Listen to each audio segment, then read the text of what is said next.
So Bismillahirrahmanirrahim. Today we are going to start with the new chapter. Basically, that is chapter 4 of your book. Okay, and that is electrostatics.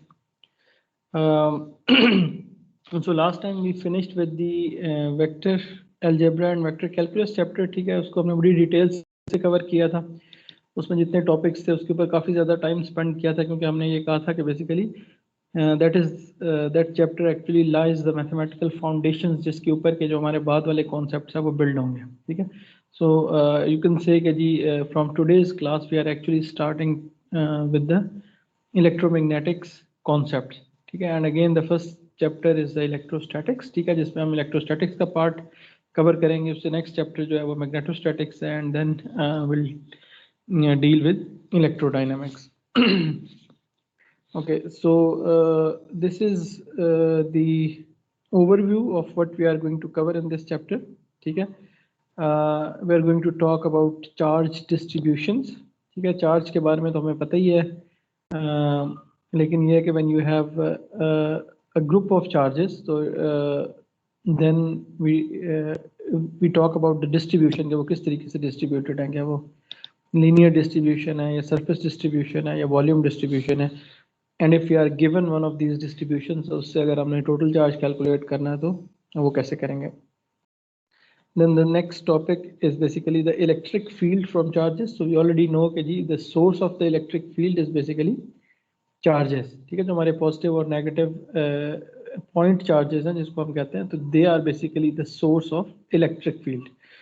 So now once we know कि जी there is a charge present, so there must be an electric field around that charge.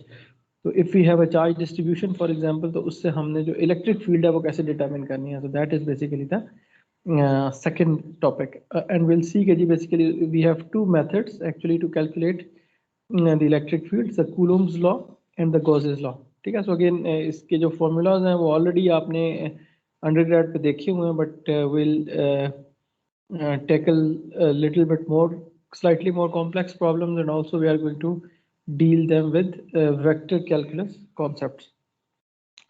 After that, we are going to introduce the electric potential concept. ठीक है, that is basically the third topic of this chapter, and again we'll see कि जी basically जिस तरह charges जो आपने इर्द गिर्द एक electric field produce करते हैं, तो you can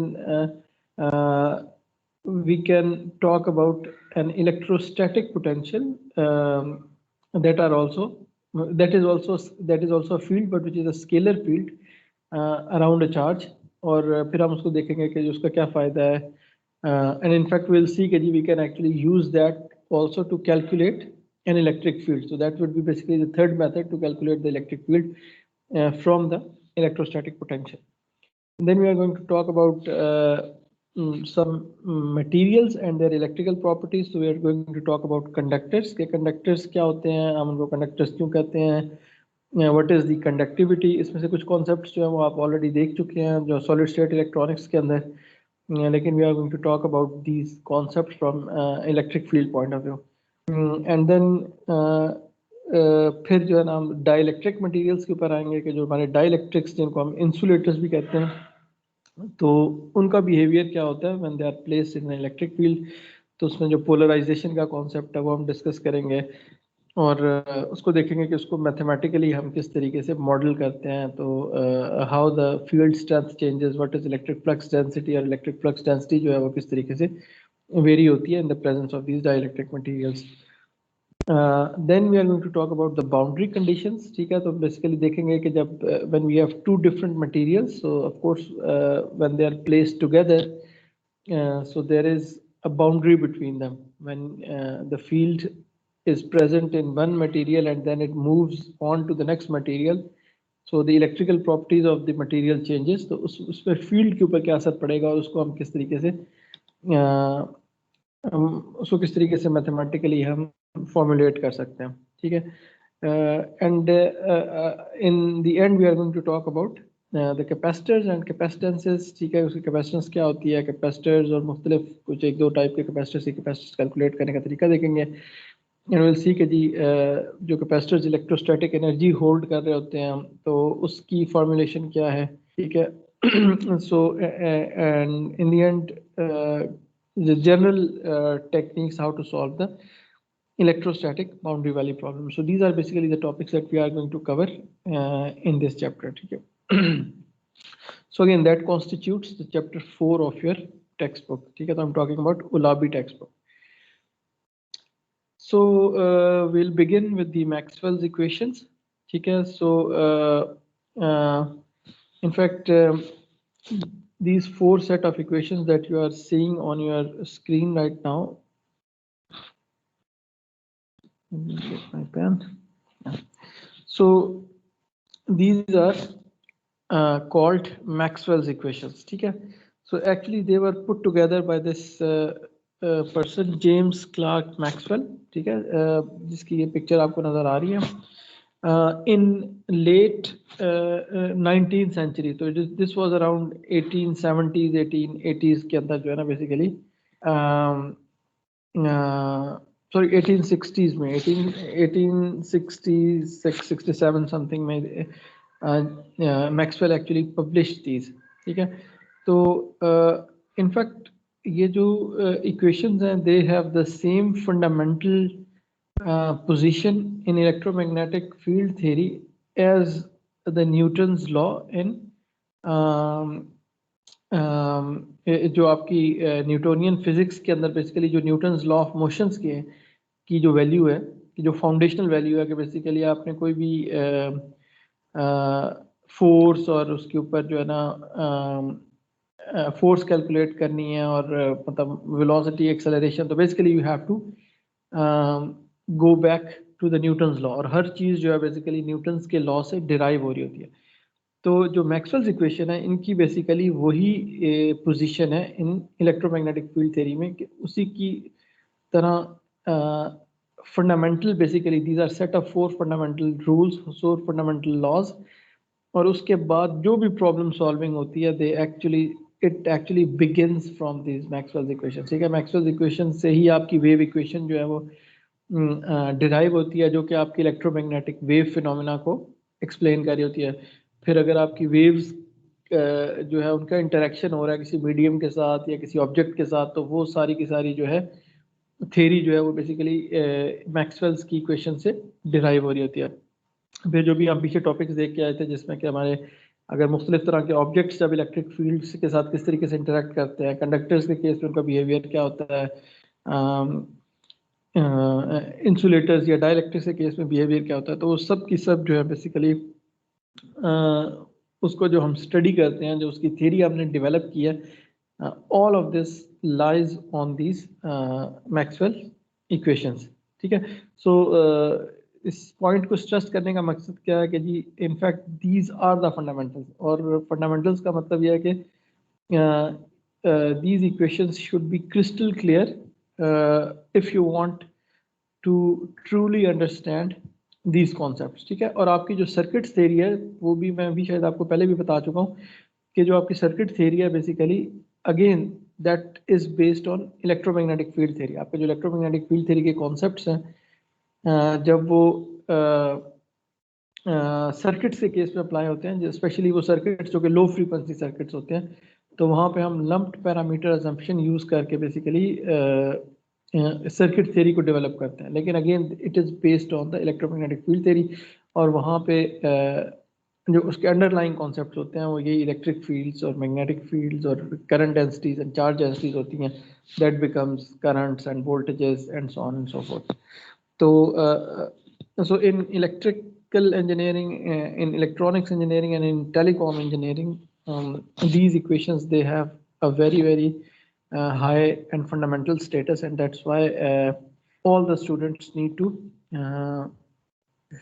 develop a deep understanding of these equations. And if you look at these equations,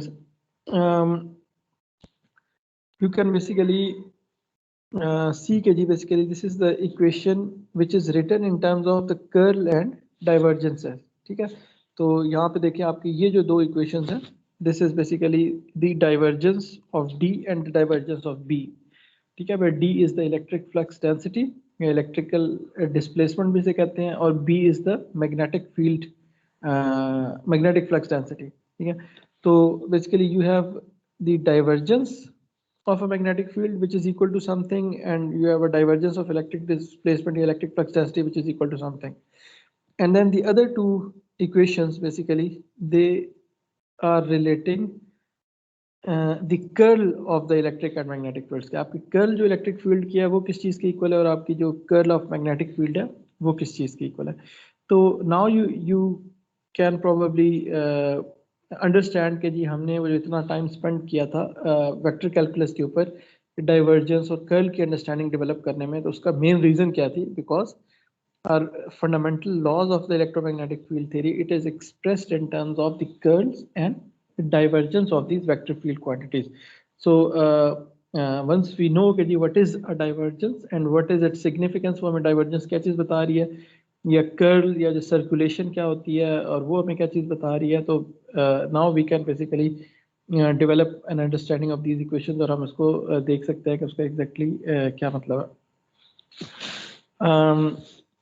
So Maxwell's equations are considered to be one of the most important advances in the field of science, on par with the Newton's law of motion and the Einstein's theory of relativity. In fact, Einstein highly praised Maxwell, और अगर in fact Einstein actually said कि जी अगर Maxwell's की equations ना होती तो theory of relativity was not possible, क्योंकि उसकी जो theory of relativity थी Einstein की, that actually derived कह लें कि जो उसकी जो आइंस्टाइन ने इनसाइट्स डेवलप की थी या हासिल की थी फ्रॉम द मैक्सवेल्स इक्वेशंस, उसको यूज़ करके बेसिकली उसने जो नई ग्रेविटेशनल थ्योरी थी, जो जिसको हम थ्योरी ऑफ रिलेटिविटी भी कहते हैं, तो that was actually based on, और you can see कि from the insights developed from the Maxwell's equations, तो तभी वो उसने अपनी थ्योरी डेवलप की थी. और यही वजह थी कि मतलब he actually regarded Maxwell as one of the 2 or 3 top physicists in the history. और उसकी जो ऑफिस के अंदर जो मेरे ख्याल में 3 साइंटिस्ट की पिक्चर्स थी, उसमें एक शायद न्यूटन था, एक फेरेडे था और एक मैक्सवेल था. ठीक है. So the whole point is to just hammer in the concept that these equations, they are very very fundamental, and they are very important not only for the electromagnetic field theory, बल्कि actually इसके बाद में जो physics की जो बाकी theories develop हुई हैं, जैसे कि मैंने कहा कि theory of relativity है, फिर quantum theory है, ठीक है, उसके ऊपर भी इसका influence है. तो इस लिहाज से ये इनकी जो अंडरस्टैंडिंग है उसको डेवलप करना, that is very important. Okay, so first of all let's introduce के जी इन इक्वेशंस के अंदर जो क्वांटिटीज आ रही हैं वो क्या है. ठीक है, यहाँ पे हमने जो ऑपरेटर्स हैं तो देख लिए हैं कि जी we have divergence operator and we have curl operators, but what about all these other quantities or parameters that we are seeing in here? So first of all we can see that in the first equation we have del dot D. So what is D? Basically D, जैसे कि मैंने कहा कि this is the electric displacement field and it is also called electric flux density. ठीक है, and it is very closely related to electric field E. ठीक है, electric field intensity that we already know. It is very closely related to that, but you can say कि जी this is more the expression of the electric field within a material. जब हम एक material के अंदर बात कर रहे होते हैं तो वहाँ पे जो इलेक्ट्रिक फील्ड है उसकी जो उसको कह लें कि हम इलेक्ट्रिक फ्लक्स डेंसिटी की टर्म्स में उसको ज़्यादा एक्सप्रेस करते हैं. इलेक्ट्रिक फील्ड को जनरली हम फ्री स्पेस के अंदर, ठीक है, आपका जो चार्जेस हैं वो इलेक्ट्रिक फील्ड प्रोड्यूस कर रहे हैं, लेकिन if we have a medium, let's say कि डाइलेक्ट्रिक, तो वहाँ पे जो मेरी इलेक्ट्रिक फील्ड है वो बेसिकली और तरह के फिनोमिना प्रोड्यूस करती है, जैसे कि पोलराइजेशन की मैंने बात की, और उसकी वजह से there are you can say कि the internal electric field within the medium itself which give rise to a stronger electric flux density. ठीक है, तो बेसिकली वहाँ पे हम इलेक्ट्रिक फ्लक्स डेंसिटी का कॉन्सेप्ट यूज़ करते हैं. And in fact, the electric flux density and electric field is related with this relation over here, which is D is equal to epsilon E. where epsilon is called the permittivity and it is basically generally a constant, ठीक है, depending upon कि आपका medium कैसा है. लेकिन as far as this course is concerned, we are going to treat this parameter as constant for a particular medium, ठीक है. तो we'll assume कि ये जो मेरा medium है वो uniform है, उसके अंदर कोई changes नहीं आ रही, ठीक है. It is homogeneous, it is linear. Again इनको हम डिस्कस करेंगे जब हम मीडियम्स वाला टॉपिक डिस्कस करेंगे कि इन चीज़ों का टर्मिनोलॉजीज का क्या मतलब है. लेकिन ये है कि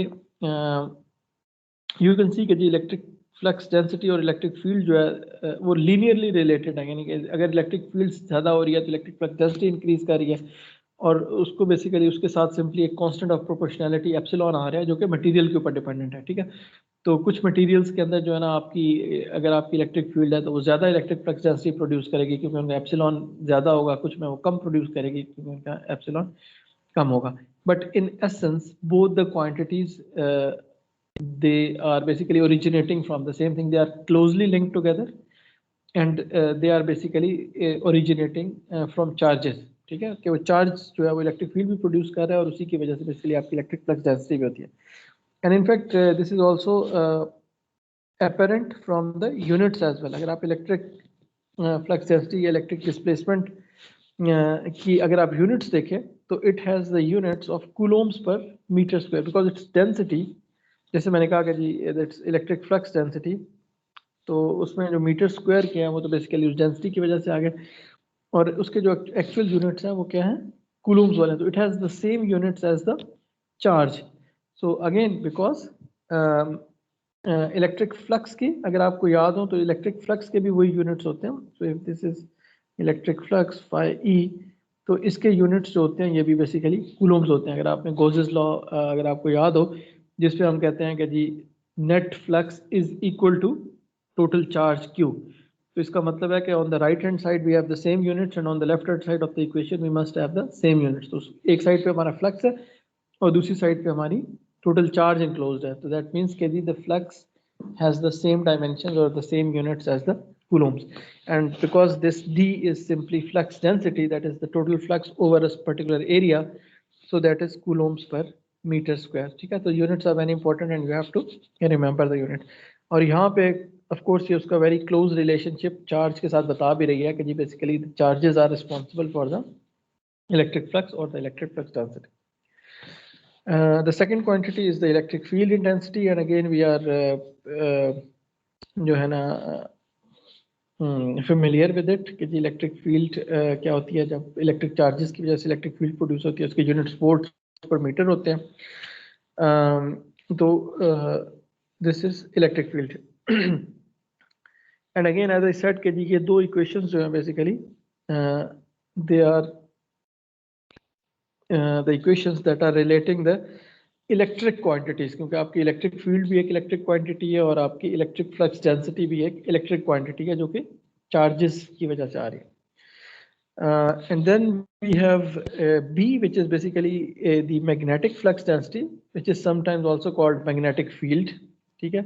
स्पेशली अगर आप मशीन से कोर्स में आप इसको शायद मैग्नेटिक फील्ड्स से उसे करेंगे, लेकिन but it's the magnetic flux density का जी किसी भी मटेरियल में मैग्नेटिक फ्लक्स की जो डेंसिटी कितनी है. Again it has the same, जिस तरह इलेक्ट्रिक फ्लक्स डेंसिटी होती है कि जी आपका इलेक्ट्रिक फ्लक्स कितना है, तो जो मैग्नेटिक फ्लक्स का यूनिट होता है वो वेबर होता है, और मैग्नेटिक फ्लक्स डेंसिटी का जो यूनिट है that is weber per metre square, ठीक है. एंड अगेन इसमें भी जो आपकी जो फंडामेंटल क्वांटिटी है वो मैग्नेटिक फील्ड इंटेंसिटी है, ठीक है, जिसके यूनिट्स एम्पियर्स पर मीटर हैं. और ये मैग्नेटिक फ्लक्स डेंसिटी जो है ये बेसिकली इनका ये आपस में एक डायरेक्ट रिलेशनशिप है. Magnetic flux density is a mu times H, where mu is the permeability of a material, and again it depends upon कि आपका मटेरियल कैसा है. तो अगर वो एक स्ट्रॉन्ग मैग्नेटिक मटेरियल है तो उस केस में आपकी मैग्नेटिक फ्लक्स डेंसिटी बहुत ज़्यादा होगी, और अगर वो स्ट्रॉन्ग मैग्नेटिक मटेरियल नहीं है तो उसके केस पे आपकी मैग्नेटिक फ्लक्स डेंसिटी कम होगी. तो it depends upon the excuse me sir. Material. जी सर एक कंफ्यूजन रहती है हमेशा सर, ये परमिटिविटी और परमिएबिलिटी में फर्क क्या है? अच्छा, इसमें परमिएबिलिटी और परमिटिविटी जो है, first of all they are both electric parameters of a medium. लेकिन they are two different parameters. एक जो है वो इलेक्ट्रिक उसकी क्वांटिटी को बता रहा है, प्रॉपर्टीज को बता रहा है। परमिटिविटी बेसिकली आप परमिटिविटी आपकी ये बता रही है कि जी अगर इलेक्ट्रिक फील्ड के अंदर आप अपने मटेरियल को रखते हैं तो वो उसका बिहेवियर कैसा होगा। अगर वो स्ट्रांगली इलेक्ट्रिक मटेरियल है तो वो अपने अंदर बड़ी strong electric flux density produce कर लेगा, ठीक है। जैसे कि हमारे कैपेसिटर्स के अंदर डाइलेक्ट्रिक्स होते हैं, ठीक है। वो उसमें क्या होता है कि जी वो जब उसके अंदर इलेक्ट्रिक फील्ड कह लें कि जब आप कैपेसिटर को चार्ज करते हैं तो there is an electric field between the plates, जिसकी वजह से जो डाइलेक्ट्रिक है वो क्या होता है कि उसके डाइपोल्स बन जाते हैं। आपने अगर आप मेरे ख्याल में शायद आपने पढ़ा होगा एफएससी लेवल पे, and the material becomes polarised. We use the word polarisation over here, ठीक है। तो वो कितना पोलराइज होता है, वो कितनी आसानी से पोलराइज होता है, वो डिपेंड करता है डिफरेंट मटेरियल्स के डिफरेंट एटॉमिक स्ट्रक्चर्स के ऊपर, ठीक है। तो कुछ डाइलेक्ट्रिक्स अच्छे डाइलेक्ट्रिक होते हैं, वो बड़ी आसानी से पोलराइज हो जाते हैं। थोड़ी सी आपको इलेक्ट्रिक फील्ड दी है और वो सारे के सारे जो है ना उसके एटम्स जो हैं वो पोलराइज हो गए। कुछ मटेरियल्स जो होते हैं वो इतने अच्छे नहीं होते और वो मतलब उनके जो पोलराइजेशन इफेक्ट है वो वीक होता है। तो ये जो आपकी परमिटिविटी होती है, जो एप्सिलॉन होता है, ये बेसिकली उस चीज को बता रहा होता है कि वो कितने इजीली पोलराइज हो जा रहे हैं, कितने परमिसिव हैं electric field, electric flux density के लिए। तो hence the words permittivity. The stronger the permittivity, the more easily or the more stronger the polarisation phenomena is. जबकि परमिएबिलिटी जो है ये मैग्नेटिक फील्ड के केस में आ रही है, ठीक है। वहां पे इलेक्ट्रिक फील्ड थी, this is the magnetic parameter, ठीक है। इसमें ये होता है कि आप मैग्नेटिक फील्ड के केस में देखते हैं कि अच्छा मटेरियल का बिहेवियर कैसा है, ठीक है।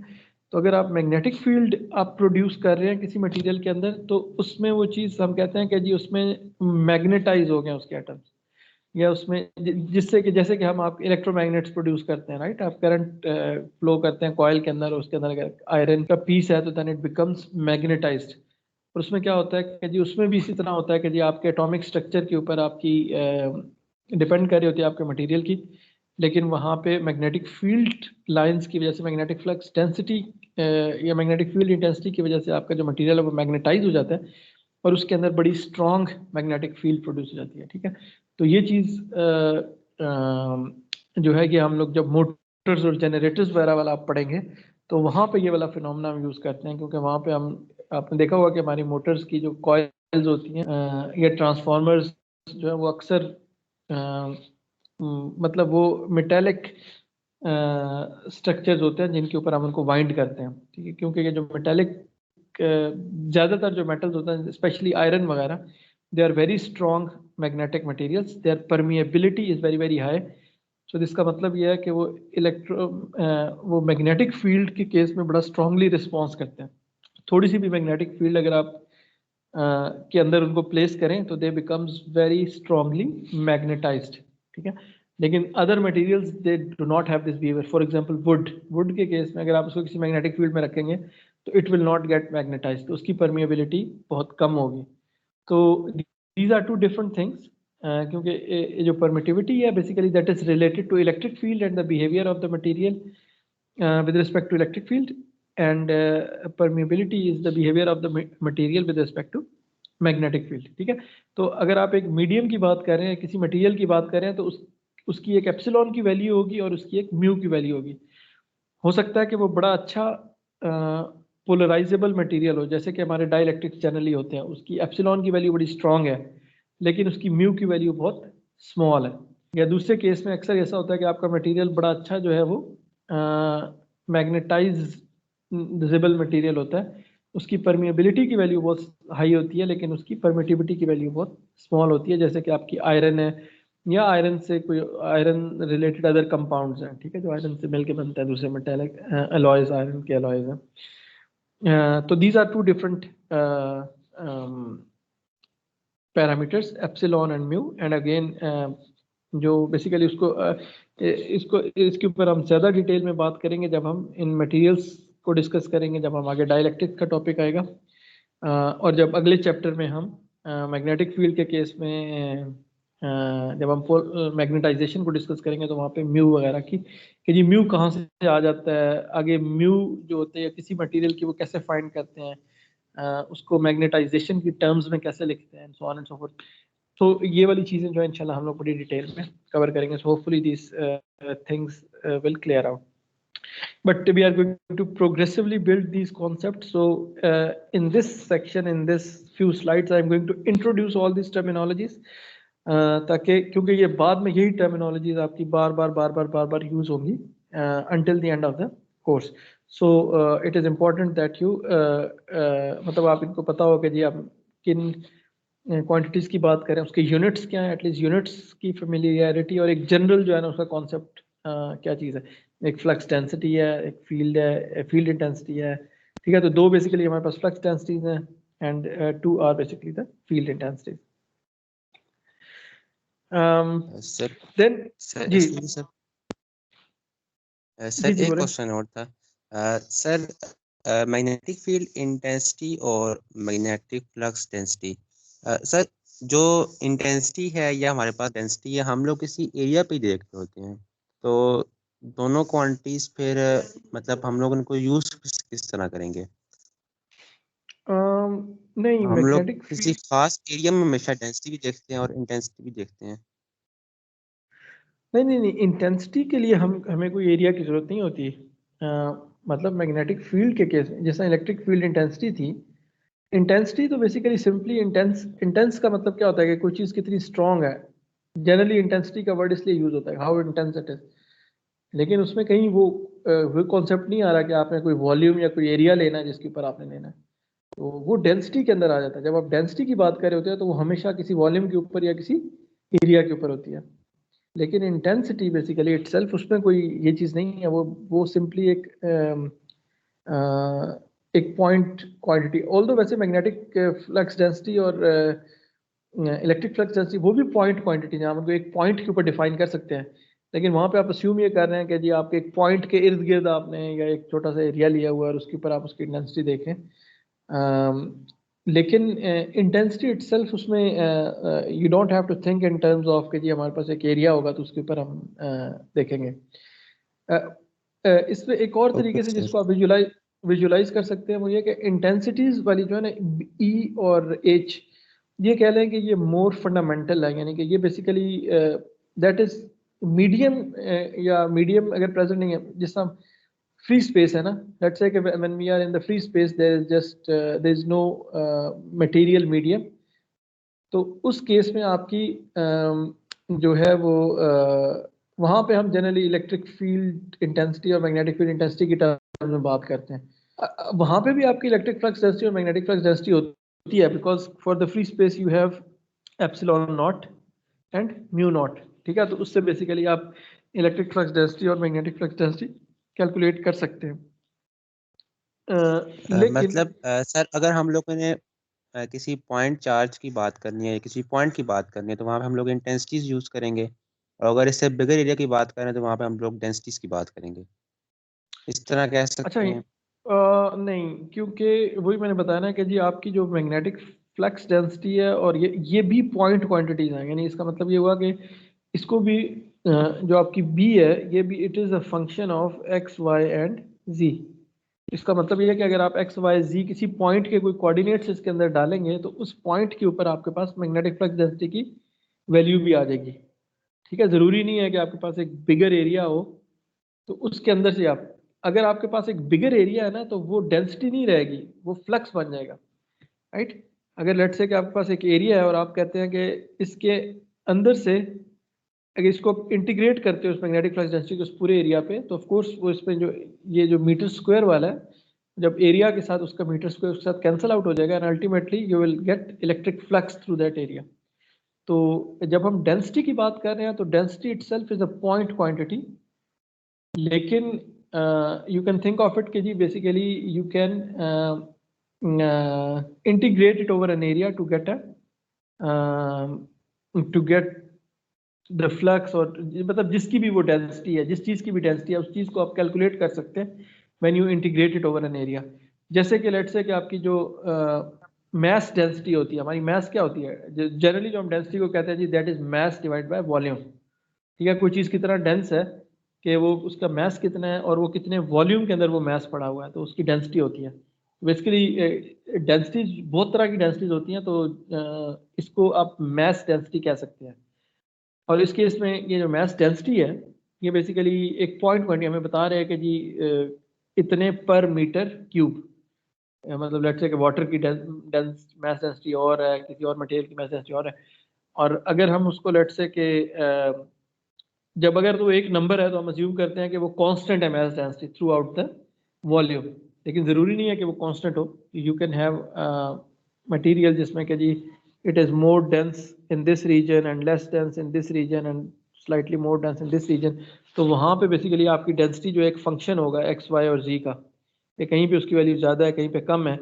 और अगर आपने पूरे का पूरा उसका मास कैलकुलेट करना है तो आप उसको पूरे वॉल्यूम पे इंटीग्रेट करेंगे, तो वो क्या होगा कि किलोग्राम पर मीटर क्यूब से कैंसिल होकर अल्टीमेटली आपके पास टोटल मास आ जाएगा। ठीक है, तो एग्जैक्टली इसी तरह आपकी इलेक्ट्रिक फ्लक्स डेंसिटी और मैग्नेटिक फ्लक्स डेंसिटी जो है, ये भी डेंसिटी फंक्शंस हैं जो कि हर पॉइंट के ऊपर आप बेसिकली डिफाइन कर सकते हैं। लेकिन अगर आपने टोटल वो फ्लक्स कैलकुलेट करना है, चाहे वो इलेक्ट्रिक फ्लक्स है या मैग्नेटिक फ्लक्स है, तो फिर इनको इंटीग्रेट करते हैं over that area and from there you get the electric flux that is passing through that area or the magnetic flux that is traversing that area. So okay sir. hopefully but we are going to use them again and again, so hopefully it will be more clear. And the same goes for, तो अच्छा यहाँ पे एक और चीज़ आपने देखें कि ये यहाँ पे जब भी हम कर्ल और डाइवर्जेंस की टर्म्स में बात कर रहे होते हैं ना, तो कर्ल और डाइवर्जेंस जो होते हैं they are point quantities. Remember कि उसमें ये होता है कि जी आपके पास जो भी एक फील्ड है, मैग्नेटिक फील्ड है, कोई भी फील्ड क्वांटिटी है, फील्ड अगर आपको याद हो तो हमने कहा था जी field is basically any quantity which is a function of space coordinates x y and z. तो यहाँ पे मेरे पास ये जो डी है ये भी एक फील्ड क्वांटिटी है, मेरे पास ये जो रो है चार्ज डेंसिटी, ये भी एक field quantity. Remember this is also density but this is charge density. और अगर आपने टोटल चार्ज कैलकुलेट करना है तो फिर उसको एरिया के ऊपर या वॉल्यूम के ऊपर इंटीग्रेट करके आपके पास टोटल कूलम्स ऑफ चार्ज आ जाएगा उस एरिया के अंदर। तो ये सारी क्वांटिटीज जो हैं बी ई जे डी, ये सब की सब फील्ड क्वांटिटीज हैं। They are functions of x y and z and also time t as well, they can be a function of time t as well. तो जब हम फील्ड क्वांटिटीज के ऊपर कर्ल और डाइवर्जेंस कैलकुलेट कर रहे होते हैं तो the result is also a field quantity, क्योंकि on this side you have a field quantity, तो on the left hand side you should also get a field quantity. तो जब कर्ल और डाइवर्जेंस आप कैलकुलेट करते हैं तो you still get a field quantity, so that means that you can define curl and divergence at all points in space. Again you get a function which is a function of x y and z, और अगर आप उसमें x y z की coordinates की value डालेंगे तो उस पे उस पॉइंट के ऊपर आपके पास डाइवर्जेंस की वैल्यू आ जाएगी या उस पॉइंट के ऊपर आपके पास कर्ल की वैल्यू आ जाएगी। सो यहाँ पे अभी तक हम कोई भी ऐसी चीज़ की बात नहीं कर रहे जो जिसको कि हम बड़े लेवल पे बात करें। तो this form of the Maxwell's equation this is also called the differential form.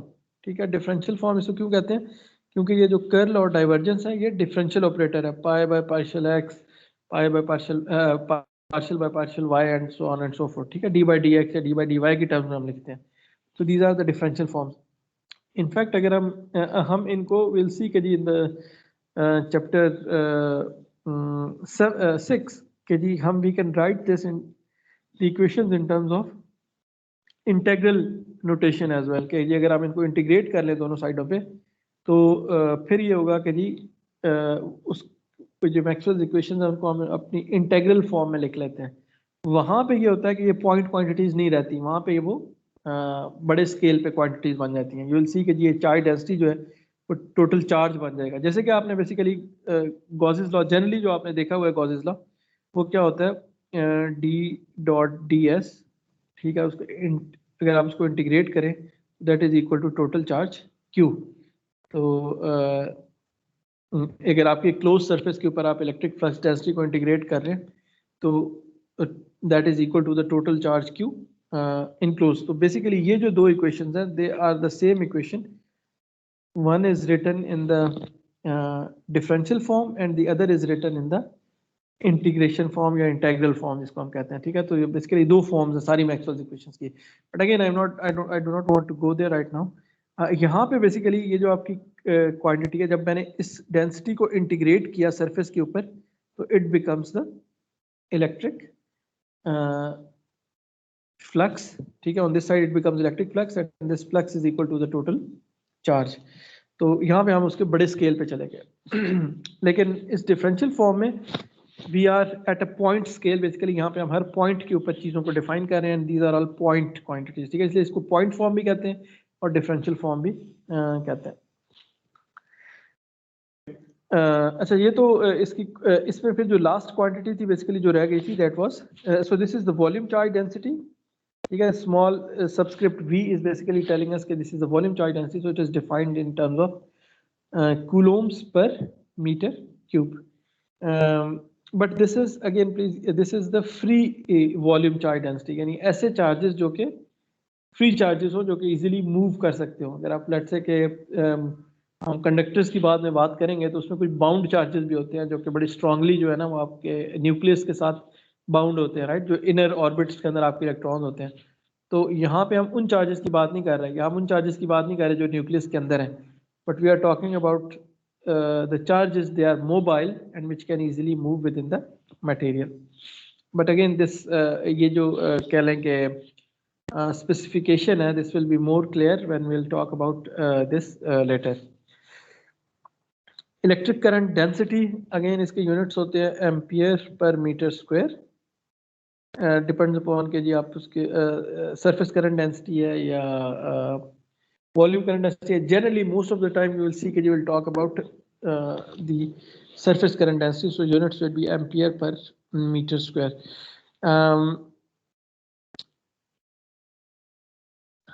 Okay, so here this is the last quantity and you will see that basically ये जो current density है इससे बेसिकली आप current calculate करते हो, right. जैसे कि हमने कहा था कि ये इलेक्ट्रिक फ्लक्स डेंसिटी से आप इलेक्ट्रिक फ्लक्स कैलकुलेट करते हो जब आप इसको किसी एरिया के ऊपर इंटीग्रेट करते हो, तो इसी तरह जब करंट डेंसिटी को आप किसी एरिया के ऊपर इंटीग्रेट करते हो, जब हम कहते हो कि अच्छा इस एरिया के अंदर से करंट डेंसिटी फ्लो कर रही है, तो उस that becomes the total current that is flowing through that cross section area. तो that capital current represented by the capital current I is related to the current density J when we integrate this J over a certain area. Okay, so now let's talk about these four laws या four equations, and actually you will see कि जी ये जो equations हैं, ये ऐसा नहीं है कि मैक्सवेल ने जो है ना खुद कहीं मैथमेटिकली डिराइव की हैं या उसने कोई खुद कहीं से फाइंड की हैं, बल्कि ये लॉज थे जो कि इंडिपेंडेंटली डिस्कवर किए हुए थे लोगों ने पहले एक्सपेरिमेंटली। जैसे कि ये जो पहली इक्वेशन है, this is simply the Gauss's law, ठीक है। जिसमें अभी इसकी जो दूसरी फॉर्म थी मैंने आपको लिख के दिखाई थी, जिसमें कि हम कहते हैं कि जी आपका जो टोटल फ्लक्स है that is equal to the total charge enclosed, ठीक है। तो so first equation is simply the same thing, ठीक है। So it relates the electric displacement to charge, ठीक है। कि जी आपका जो इलेक्ट्रिक डिस्प्लेसमेंट प्रोड्यूस हो रही है या जो इलेक्ट्रिक फ्लक्स डेंसिटी है, how it is related to the total charge और the charge density. So this is basically the Gauss's law, जो कि गॉस ने इससे पहले ही डिस्कवर किया हुआ था। मैक्सवेल ने सिंपली उसकी इस फॉर्म में उसको लिख के उन सब लॉज को उसने ग्रुप कर दिया। उसने कहा कि ये सब आपस में इंटरलिंक्ड है। शुरू में ये था कि जी एक साइंटिस्ट ने एक लॉ जो एक्सपेरिमेंटली डिस्कवर किया, that was treated as a separate law, लेकिन इसमें यह है कि उसने यूनिफाई कर दिया था मैक्सवेल ने। उसने कहा था कि ये सब जो है बेसिकली इलेक्ट्रोमैग्नेटिक फील्ड्स जो हैं वो एक ही फिनोमेना है, ठीक है। इलेक्ट्रिक फील्ड्स और मैग्नेटिक फील्ड्स एक ही जो जनरल फिनोमेना है, इलेक्ट्रोमैग्नेटिक फिनोमेना, उसकी मुख्तलिफ शक्लें हैं या उसकी मुख्तलिफ कह लें कि फॉर्म्स हैं। और and he said कि जी basically you can see कि जी we can actually write all these laws together in this form and they have a very कह लें कि मतलब they are interlinked with one another. So the second law over here is basically ये क्या कर रहा है, ये relate कर रहा है आपकी इलेक्ट्रिक फील्ड को the curl of an electric field with that of a changing magnetic field, ठीक है। यहाँ पे अगर आप देखें तो d/dt का फैक्टर है कि ऐसी मैग्नेटिक फ्लक्स डेंसिटी जो कि टाइम के साथ वेरी कर रही है, ठीक है, क्योंकि अगर वो टाइम के साथ वेरी नहीं कर रही तो फिर तो उसका जो डेरिवेटिव है वो जीरो हो जाएगा, राइट। लेकिन if you have a magnetic flux density which is varying with time, तो इट इज टेलिंग अस कि जी it will induce an electric field, ठीक है। उसकी वजह से एक इलेक्ट्रिक फील्ड प्रोड्यूस होगी, और आपको इलेक्ट्रिक फील्ड की वजह से आपको पता है कि इलेक्ट्रिक फील्ड की वजह से पोटेंशियल प्रोड्यूस हो जाता है, राइट। तो फेरेडे लॉ क्या कहता है? Faraday's law of induction basically ये कहता है कि जी if you have a time varying magnetic field, हमें याद हो कि उसमें कॉइल है, अगर उसके अंदर एक फ्लक्स है, उसको आप वेरी कर रहे हो, चाहे वो आपको उसको मूव करके वेरी करा रहे हो या आप उसकी करंट को चेंज करके उसको वेरी करा रहे हो, तो वो दूसरी कॉइल के अंदर एक ईएमएफ इंड्यूस करता है, ठीक है। ईएमएफ कैसे इंड्यूस करता है? क्योंकि उसके अंदर इलेक्ट्रिक फील्ड प्रोड्यूस हो रही होती है which in turn is inducing that EMF. So this second equation is just basically another form, or you can say it is just the Faraday's law of induction, which was also known before the Maxwell's time. Faraday already इसको discover कर चुका था. उसने simply उसको इस mathematical notation में in the form of the curl of the electric field उसको express कर दिया. आप इसकी दूसरी notation से generally वाकिफ हैं.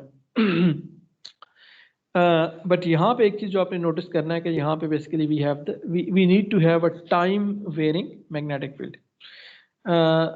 The third basically law is called the Gauss's law for magnetism, क्योंकि इसमें भी बेसिकली हम डाइवर्जेंस ऑफ बी की बात कर रहे हैं. यहाँ पे डाइवर्जेंस ऑफ डी की बात की थी, यहाँ पे डाइवर्जेंस ऑफ बी की बात कर रहे हैं कि जी एंड वी से कि जी the divergence of B is always equal to zero. ठीक है, तो अगर आपको याद हो कि जब हमने डाइवर्जेंस पढ़ा था तो डाइवर्जेंस को हमने कहा था कि डाइवर्जेंस क्या चीज़ होती है. डाइवर्जेंस ये बता रही होती है कि what is the net outward flux from a certain point. If you have a point, तो क्या उसमें से कोई फील्ड लाइंस फूट रही हैं वहां से, क्या वहां से कोई ओरिजिनेट कर रही हैं फील्ड लाइंस, या वहां पे क्या एंड हो रही हैं. If there is a positive divergence, इसका मतलब ये था कि there is net number of lines that are basically originating from that point, and if it has a negative divergence that means कि they are ending on that point. और अगर वो वहाँ से ओरिजिनेट हो रही हैं या एंड हो रही हैं तो इसका मतलब है कि वहाँ पे कोई सोर्स पड़ी हुई है उन फील्ड लाइंस की. और इलेक्ट्रिक फील्ड लाइंस के केस में हमें पता है कि जो सोर्स होता है वो चार्ज होता है. ठीक है, तो पॉजिटिव चार्जेस से वो लाइंस फूट रही होती हैं और नेगेटिव चार्जेस के ऊपर ये इलेक्ट्रिक फील्ड की लाइंस जो है वो एंड हो रही होती हैं. और ये वजह है कि उस पॉइंट के ऊपर हमारी जो डाइवर्जेंस होती है वो नॉन जीरो होती है. लेकिन मैग्नेटिक फील्ड के केस में ऐसा कोई मैग्नेटिक चार्ज ही नहीं है, ऐसा कोई पॉइंट नहीं है जहाँ से आपकी मैग्नेटिक लाइंस शुरू हो रही हो या ख़त्म हो रही हैं. जो मैग्नेटिक लाइंस होती हैं दे ऑलवेज फॉर्म सर्कल्स. ठीक है, वो अपने आप से शुरू होती है और खुद ही ख़त्म होती हैं.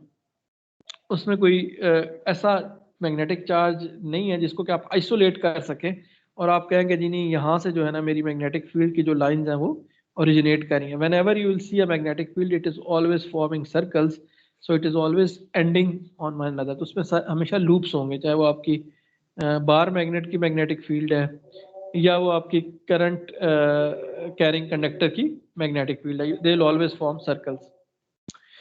सो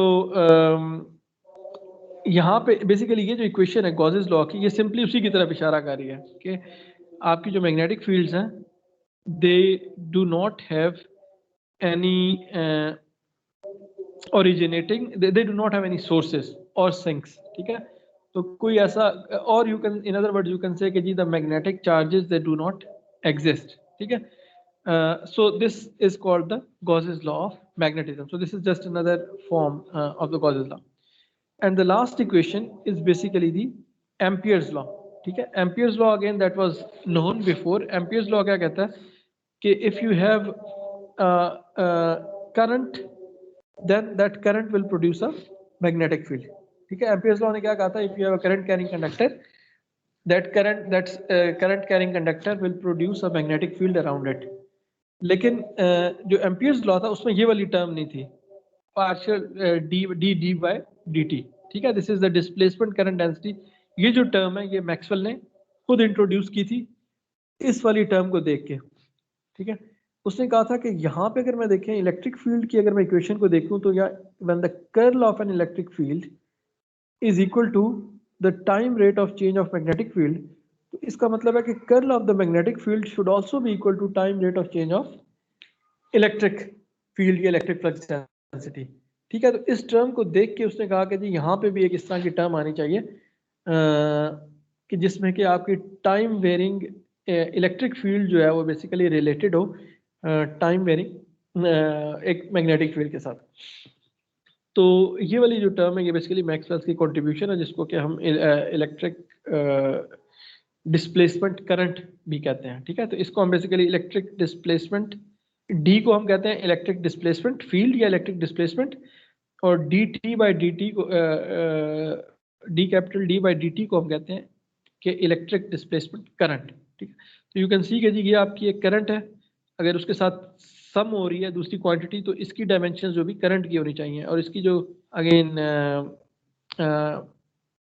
यूनिट्स हैं वो भी करंट वाले होंगे। ठीक है, एम्पियर पर मीटर स्क्वायर, क्योंकि ये इसके अपने जो यूनिट्स हैं वो तो हैं कूलोम्ब पर मीटर स्क्वायर, तो जब उसको सेकंड से डिवाइड करेंगे तो कूलोम्ब पर सेकंड जो है वो एम्पियर बन जाएगा। तो you have the units of amperes per metre square for this term D by D T.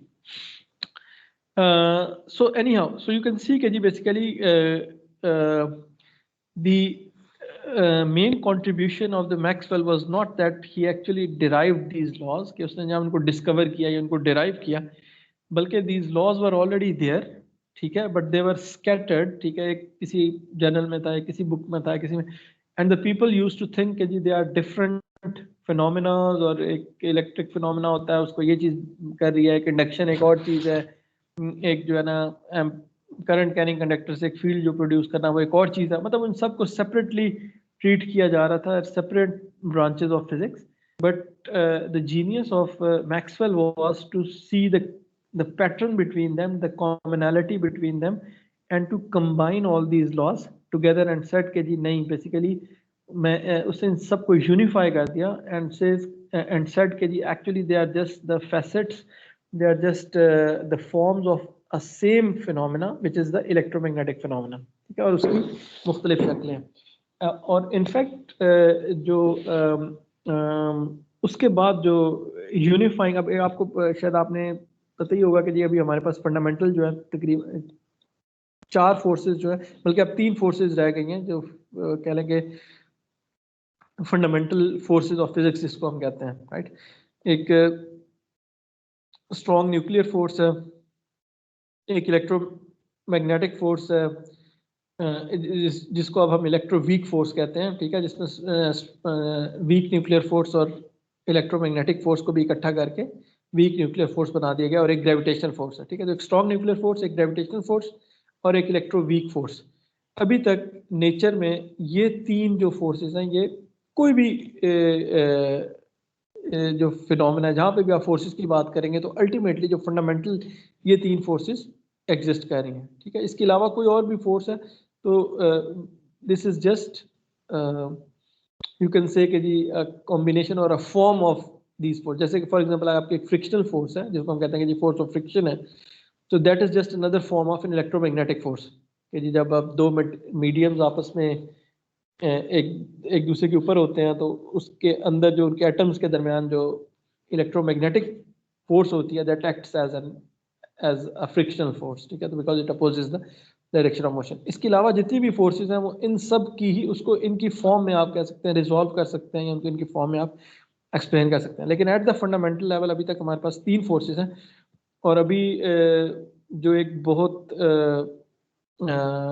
Strong कह लें कि एक फिजिसिस्ट कम्युनिटी के अंदर जो एक रिसर्च चल रही है वो ये है कि किसी तरीके से इनको इकट्ठा किया जाए, इनको यूनिफाई किया जाए।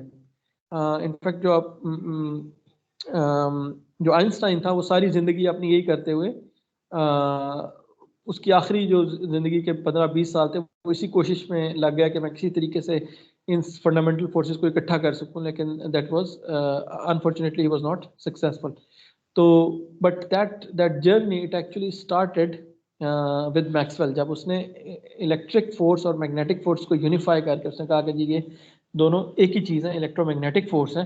तो वहाँ से ये कॉन्सेप्ट चला कि अच्छा अगर ये दोनों चीज़ें एक ही हैं, और इनफैक्ट उससे आगे नजर आई कि जी light is just another form of an electromagnetic wave. ठीक है, वो भी मैक्सवेल्स की इक्वेशन से ही निकला कि जी आपकी जो लाइट है which was considered a completely separate phenomena is just an electromagnetic wave जो कि हमारी बेसिकली विजिबल स्पेक्ट्रम के अंदर है, जिसको हमारी आइज डिटेक्ट कर सकती हैं।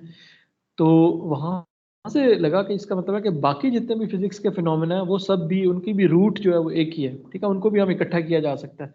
तो और वहीं से ये मोटिवेशन मिली थी आइंस्टाइन को और बाकी फिजिसिस्ट को कि किसी तरीके से उन सब का एक ओरिजिन डिस्कवर किया जाए।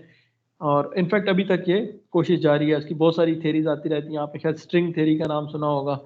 तो आजकल स्ट्रिंग थेरी जो है एक लीड कंटेंडर है इसमें कि जी वो इन सारी फोर्सेस को इकट्ठा करने की कोशिश कर रही है या कर सकती है, या so on and so fourth.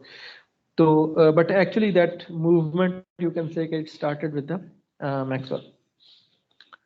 Okay, so I think we spent quite a lot of time over here, so we should move on. Okay, so that was basically a very detailed introduction to the Maxwell's equation. This Maxwell's equations we are going to क्या लेंगे इनको दोबारा time and again हम इनके ऊपर वापस आएंगे, ठीक है। तो यू शुड बेसिकली जिस तरीके से आपको न्यूटन्स के लॉज ऑफ मोशन जो है वो बाय हार्ट याद होते हैं, तो you should basically learn these equations. Simple equations हैं। On the left hand side you have simply curl और divergence, on the right hand side you have different terms. तो basically you should learn them by heart, यानी आपको पता होना चाहिए कि Maxwell's equations क्या है। अच्छा, so that was basically the general form of the Maxwell's equations. Now we are going to talk about a special case, and that is under static conditions, ठीक है। तो static conditions का क्या मतलब है? Static conditions का मतलब ये है कि जब मेरी जो quantities हैं वो time के साथ change ना हो रही हो। Static का ये मतलब होता है ना कि when everything is the same with the passage of time। अगर टाइम t इक्वल टू 0 पे जो मेरी कंडीशन थी वही टाइम t इक्वल टू 1 पे है, वही टाइम t इक्वल टू 2 पे है, वही time t equal to infinity पे। So my system is not changing at all. So under static conditions, basically there is no variation with time, ठीक है। तो if there is no variation with time, तो basically हम इसके जो ये वाली terms हैं इनको zero कर सकते हैं, क्योंकि derivative क्या होता है, वो तो time rate of change आप calculate कर रहे होते हो ना। So if there is no change with time, तो time rate of change तो zero हो जाएगा। So this term partial b by partial t और partial d by partial t जो है ये zero हो जाएगी। तो वहां से क्या होगा कि हमारे पास बेसिकली जो इलेक्ट्रिक और मैग्नेटिक फील्ड्स हैं ये वी से कि जी दे बिकम डीकपल्ड, ठीक है। तो डीकपल्ड का क्या मतलब है? अगर आप इस इक्वेशन को देखें तो यहाँ पे आपकी जो इलेक्ट्रिक फील्ड है और जो मैग्नेटिक फील्ड है वो एक दूसरे के ऊपर डिपेंड कर रही है। बिकॉज ये इक्वेशन मुझे ये बता रही है कि if you have a magnetic flux density which is varying with time, तो it will give rise to an electric field, because वहां पे इलेक्ट्रिक फील्ड होनी चाहिए, otherwise these two equations these two sides will not be equal. अगर आपकी electric field zero है, let's say it's not there, then this has to be zero, then B must be zero.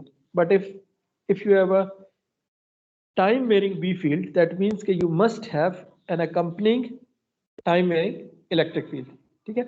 And similarly यहाँ पे आप if you have a time varying electric field, ठीक है, electric flux density और electric field remember हमने कहा था ये बड़ी क्लोजली रिलेटेड है, तो then you have to have a time varying magnetic field as well, क्योंकि ये दोनों इक्वेशंस ये बता रही हैं कि if there is a time varying electric field तो उसमें आप उसको अकेला नहीं देख सकते, उसके साथ लाजमी उसकी टाइम वेरिंग दूसरी फील्ड होगी, चाहे वो इलेक्ट्रिक फील्ड के साथ मैग्नेटिक फील्ड है या मैग्नेटिक फील्ड के साथ इलेक्ट्रिक फील्ड है, ठीक है।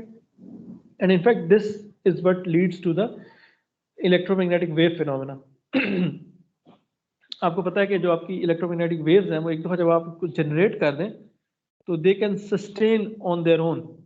जैसे कि अभी मैंने आपको बताया कि जो हमारी लाइट है this is simply N electromagnetic wave, वो सूरज से जनरेट हो रही है, सन से लेट से निकल रही है लाइट, और वो कितने अरबों खरबों मील का सफर तय करके हमारे जमीन तक पहुंच रही है और पता नहीं कहाँ तक जा रही है, आगे सोलर सिस्टम के एंड तक जा रही है, लेकिन इट कैन सस्टेन इटसेल्फ। सूरज से एक दफा जो भी चार्जेस थे वो सब सूरज के ऊपर है, राइट, जो आयंस है चार्जेस है जो उसको प्रोड्यूस कर रहे हैं, लेकिन एक दफा जब वो जनरेट हो गई वो वेव तो it can travel through free space on its own, it does not simply disappear, या उसको दोबारा फिर चार्जेस की जरूरत नहीं है आप उस फिनोमेना को सस्टेन करने के लिए। और वो क्यों है? वो इसलिए क्योंकि जो टाइम वेरिंग मैग्नेटिक फील्ड है वो basically time varying electric field को प्रोड्यूस कर रही है, और जो टाइम वेरिंग इलेक्ट्रिक फील्ड है वो मैग्नेटिक फील्ड को प्रोड्यूस कर रही है, and this process goes on and on. तो ये ऐसे ही है कि जैसे आपके पास एक सर्किट के अंदर एक इंडक्टर और एक कैपेसिटर लगा हुआ है। If you have an ideal inductor and ideal capacitor, तो इसकी एनर्जी जो है वो इसके ऊपर जा रही है, इसकी एनर्जी ये डिस्चार्ज होकर दूसरे को चार्ज कर रहा है, फिर अगले साइकिल में, अगले हाफ साइकिल में दूसरा डिस्चार्ज होकर इसको चार्ज कर रहा होता है। So in this way you have an oscillatory phenomena, ठीक है, that will keep on going unless के there is a resistance in the circuit जो कि इस energy को dissipate करे, आपका एक oscillatory phenomena produce होता है, and this keeps on going. So the same thing happens with the electric and magnetic fields as well कि जी आपकी जो magnetic time varying magnetic field है एक दफ़ा, तो वो अपनी उसके साथ एक accompanying time varying electric field होती है which in turn produces magnetic field and so on and so forth. And in this way you have this wave phenomena which can propagate through free space unless कि जी there is a medium जिसमें कि वो अपनी energy जो है वो loose करे और उसमें वो वेव जो है वो ख़त्म हो जाए। अगर वो फ्री स्पेस के अंदर it can keep on going. और यही वजह है कि जो हमारे पास स्टार्स और गैलेक्सीज हैं that are millions and billions of light years away, ठीक है, स्टिल उनकी जो लाइट है वो हमारे तक पहुंच जाती है because it is passing through this all this free space. और फ्री स्पेस के अंदर ये है कि वो जो आपकी इलेक्ट्रोमैग्नेटिक वेव है वो it can sustain itself, there is no loss of energy that's taking place, it can go on forever, and that's why we can basically capture these light waves from these distant stars and galaxies. So but that is for the case when we have time varying fields, and लेकिन and in that case we say कि जी the fields they are coupled, क्योंकि वहाँ पे हम ये नहीं कह सकते कि हम इलेक्ट्रिक फील्ड को सेपरेटली नहीं देख सकते from magnetic field and vice versa. वहाँ पे जब हम इलेक्ट्रिक फील्ड की बात करते हैं तो साथ ही हमें मैग्नेटिक फील्ड की बात करनी पड़ती है, and because of that we call it electromagnetics, ठीक है। तो वी से कि दैट इज इलेक्ट्रोमैग्नेटिक फील्ड, ठीक है। वहाँ पे हम ये नहीं कहते कि जी इलेक्ट्रिक फील्ड है या ये मैग्नेटिक फील्ड है, वी से कि जी this is electromagnetic field because you have the electric field and magnetic field, they are coupled together. But under static conditions when you assume कि जी there is no time variation, ठीक है, तो वहाँ पे यह है कि ये टर्म जीरो हो जाती हैं, और जब ये टर्म जीरो होती है तो नाउ यू कैन सी कि जी इन दोनों इक्वेशंस में आप कहीं मैग्नेटिक फील्ड नहीं आ रही। अब ये इलेक्ट्रिक फील्ड जो है यहाँ पे this is equal to zero, और यहाँ पे जो मैग्नेटिक फील्ड है this is simply equal to current, it's not equal to any electric field. तो वहाँ पे यह है कि आप इन दो इक्वेशंस को सेपरेट कर सकते हैं, ठीक है, एंड दे बिकम्स इलेक्ट्रोस्टैटिक्स। और ये जो नीचे वाली दो इक्वेशंस हैं आप इनको सेपरेट कर सकते हैं एंड दे बिकम्स मैग्नेटोस्टैटिक्स, ठीक है। तो you can say कि जी in general there are three different branches of electromagnetics: electrostatics, magnetostatics when they are decoupled, when the electric field is decoupled from the magnetic field, and then you have the third branch which is the general branch which is called electrodynamics या electromagnetics you can say, जिसमें कि ये तीनों चीजें जो हैं जिसमें you have the coupled electric and magnetic fields and where you have the EM waves। तो जो waves होती हैं उसके लिए बेसिकली आपके पास डायनामिक्स का फिनोमेना होना चाहिए। when the charges are stationary they do not produce any EM waves। Okay, so now you can see कि जी किस तरीके से जो हमारी मैक्सवेल्स इक्वेशन की जनरल फॉर्म से वहाँ से बेसिकली हमने उसकी ब्रांचेस को अलहदा कर लिया। तो जो इलेक्ट्रोस्टैटिक्स हैं ये वाली जो दो इक्वेशंस हैं ये बेसिकली इलेक्ट्रोस्टैटिक्स की फील्ड्स को गवर्न करेंगे, ठीक है। The divergence of D is equal to rho v which is the charge density and the curl of the electric field is equal to zero. तो ये जो दो हमारी इक्वेशन हैं ये कह लें कि ये हमारी इलेक्ट्रोस्टैटिक्स इक्वेशन है, ये दो इक्वेशंस जो है ये हमारी मैग्नेटोस्टैटिक इक्वेशन है, और ये चारों इक्वेशंस जो हैं ये बेसिकली हमारी डायनामिक्स की इक्वेशंस हैं, ठीक है। तो इलेक्ट्रोस्टैटिक्स में हम क्या कहते हैं, इलेक्ट्रोस्टैटिक्स में हमारी जो कंडीशन है वो ये है कि जी आवर चार्जेस आर स्टेशनरी, ठीक है। So there is no variation of Q with respect to time T, so we say कि जी derivative of Q with respect to time T is equal to zero. In other words ये जो मेरी density है volume charge density it's not a function of time T, ठीक है, क्योंकि मुझे पता है कि मेरे जो चार्जेस हैं वो वेरी नहीं कर रहे टाइम टी के साथ। तो इसका मतलब ये है कि ये सिर्फ एक्स वाई और जी का फंक्शन है, लेकिन ये टाइम टी का फंक्शन नहीं है। मेरे चार्जेस जो जहाँ पे पड़े हुए हैं वो वहीं पे पड़े रहेंगे, वो वहां से हिलजुल नहीं रहे. So that is basically the condition of electrostatics. If my charges they are not moving, तो इसका मतलब ये है कि जो मेरी फील्ड है वो भी मूव नहीं कर रही, जो मेरी फील्ड है वो चेंज नहीं कर रही, वो भी वैसी की वैसी रहेगी.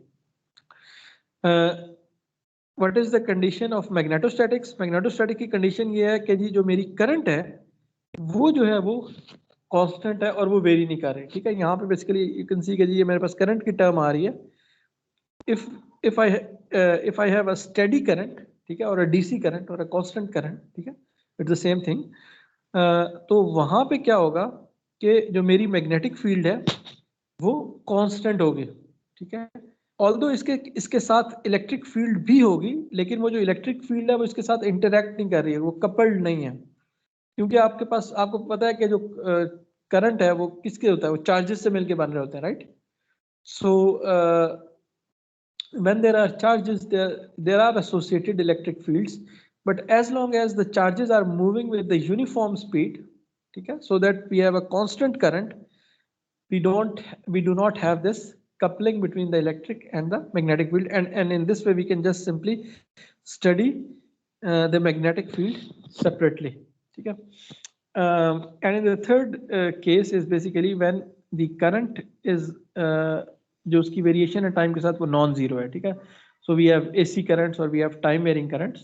तो उस केस में basically we have the dynamics case, और उस केस में मेरे पास ये सारी क्वांटिटीज आ जाएंगी और उसमें E and D are coupled to B and H.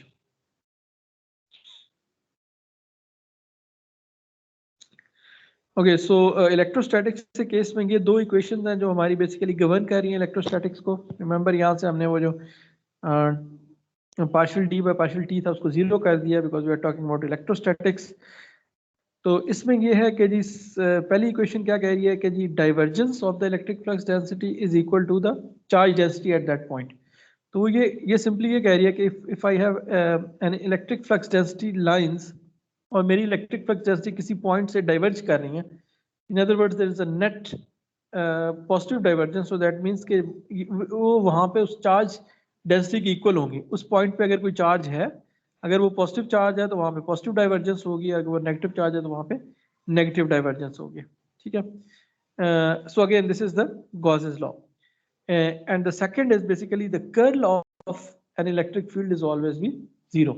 कि जो मेरी इलेक्ट्रिक फील्ड है, यू कैन से कि जी the field is irrotational. अगर आपको याद हो हमने कहा था कि if the curl is zero then the field is irrotational. It's not irrational, it is irrotational. Or in other words, there is no circulation in the electric field of my steady charges. अगर मेरे charges move नहीं कर रहे तो उनकी वजह से जो इलेक्ट्रिक फील्ड है उसके अंदर कोई सर्कुलेटरी इफेक्ट नहीं है, उसके अंदर कोई रोटेशनल नहीं है. और उसकी वजह से अगर आपको याद हो तो हमने कहा था कि जी our field becomes a conservative field. ठीक है, कंजर्वेटिव फील्ड हमने ये कहा था कि उसमें ये होता है कि जी we can define a scalar function and we can write our electric field in terms of that scalar function. But again, we are going to talk about this when we'll talk about the electrostatic potential in the next slides. Okay, so apart from these two Maxwell's equations जो कि electrostatics को govern कर रही हैं, we need to know the electric force equation. ठीक है, so for example if there is field and if we put a charge in that electric field, we know that it experiences an electric force. ठीक है, in fact this is the reason why we have currents in the conductors. current क्योंकि उसके अंदर क्या होता है कि जब आप इलेक्ट्रिक फील्ड सेटअप करते हैं कंडक्टर के अंदर तो उसके अंदर already mobile charges, free charges होते हैं. तो वो चार्जेस जो होते हैं उनके ऊपर एक फोर्स, इलेक्ट्रिक फोर्स जो है वो एक्ट करती है और वो उस इलेक्ट्रिक फोर्स की वजह से वो चार्जेस जो है basically they start moving with an average velocity along the direction of the electric field, या in case of negative charges opposite to the direction of electric field. तो for example in this case you can see कि जी we have a parallel plate capacitor over here. तो अगर इसमें मैं एक positive charge रख देता हूँ तो पॉजिटिव चार्ज के केस में मेरी इलेक्ट्रिक फील्ड जो है वो डाउनवर्ड है, तो उसके ऊपर एक फोर्स जो है वो डाउनवर्ड डायरेक्शन में एक्ट करेगी, ठीक है, which is proportional to the electric field strength at this point. जिस पॉइंट पे मैंने चार्ज रखा है, इस पॉइंट पे इलेक्ट्रिक फील्ड की वैल्यू कितनी है, उसके उस के प्रोपोर्शनल होगी वो force, end of course it will depend upon the amount of charge Q, जो कि इस चार्ज की अपनी वैल्यू कितनी है उसके ऊपर भी वो डिपेंड कर रही होगी, ठीक है। तो basically this law is F is equal to EQ या F is equal to QE, जिस तरह भी आपने उसको याद किया। So you can see कि the electric field is a vector, so my force is also a vector, ठीक है, this is a vector equation। तो इसमें जो force की direction है, it is along the direction of the electric field because Q is a scalar quantity। तो ये ऐसे ही है जैसे एक वेक्टर को आप एक स्केलर से मल्टीप्लाई करते हैं तो उसकी डायरेक्शन चेंज नहीं होती, तो दैट मीन्स कि जो आपकी जो फोर्स की डायरेक्शन है वो वही है जो कि आपकी इलेक्ट्रिक फील्ड की डायरेक्शन है। तो ये वजह है कि इसमें इलेक्ट्रिक फील्ड की डायरेक्शन डाउनवर्ड्स है, तो आपकी जो फोर्स की डायरेक्शन है वो भी डाउनवर्ड्स हो। लेकिन if this was a negative charge, of course because of the negative charge, उसके नेगेटिव के साइन की वजह से क्या होगा कि आपके पास इस इक्वेशन में एक नेगेटिव साइन आ जाएगा। तो इसका मतलब ये हुआ कि जी अगर ये इलेक्ट्रॉन होता तो उस केस में इसके ऊपर जो फोर्स है वो अपवर्ड डायरेक्शन में, opposite to the direction of the electric field act करनी थी because of the negative sign of that negative charge. Similarly अगर आपको जो वोल्टेज ऑफ द कैपेसिटर है वो आप उसकी जो इक्वेशन है V is equal to ED, ठीक है। तो if the distance between the plates is D, then the voltage at the ends of these two capacitors is related to the electric field in between the plates by this relation, ठीक है। So the voltage is proportional to the electric field and the distance between the plates, ठीक है। तो ये वाला relation जो है ये भी basically you have already seen, so both of them you have already seen। Okay, so now let's talk about charge distributions, ठीक है। so remember कि जी जो मेरी इलेक्ट्रिक फील्ड, इलेक्ट्रोस्टैटिक्स में हम सिर्फ इलेक्ट्रिक फील्ड की और इलेक्ट्रिक फ्लक्स डेंसिटी की बात करेंगे, ठीक है। हम सिर्फ E की बात करेंगे और D की बात करेंगे। तो E और D का जो सोर्स होता है वो क्या चीज़ होती है, वो चार्ज होता है। अगर आपके पास चार्ज होगा तो इलेक्ट्रिक फील्ड होगी या इलेक्ट्रिक फ्लक्स डेंसिटी होगी। और चार्ज जो है जनरली जब हम बात करते हैं तो ऐसा नहीं होता कि हमारे पास एक आइसोलेटेड चार्ज हो, बल्कि जनरली हमारे पास क्या होता है कि हमारे पास चार्ज डिस्ट्रीब्यूशन होती है, ठीक है। तो we can have 3 types of charge distributions, ठीक है। We can have for example a volume and then we have a volumetric charge distribution. तो उसको हम रो V से रिप्रेजेंट करेंगे, ठीक है। सो रो V is basically the charge, this is the volume charge density. तो ये मुझे बता रही है कि हर पॉइंट पे इस वॉल्यूम में मेरे पास चार्ज डेंसिटी कितनी है। और अगर आपने टोटल चार्ज कैलकुलेट करना है तो उसमें फिर क्या होगा कि आपने इस चार्ज डेंसिटी को इंटीग्रेट करना है over the entire volume and that will give you the total charge that is present और enclose within that volume, ठीक है। The second case can be कि जी आपके पास जो चार्जेस हैं, जो पॉइंट चार्जेस हैं, वो एक सरफेस के ऊपर डिस्ट्रीब्यूटेड है, ठीक है।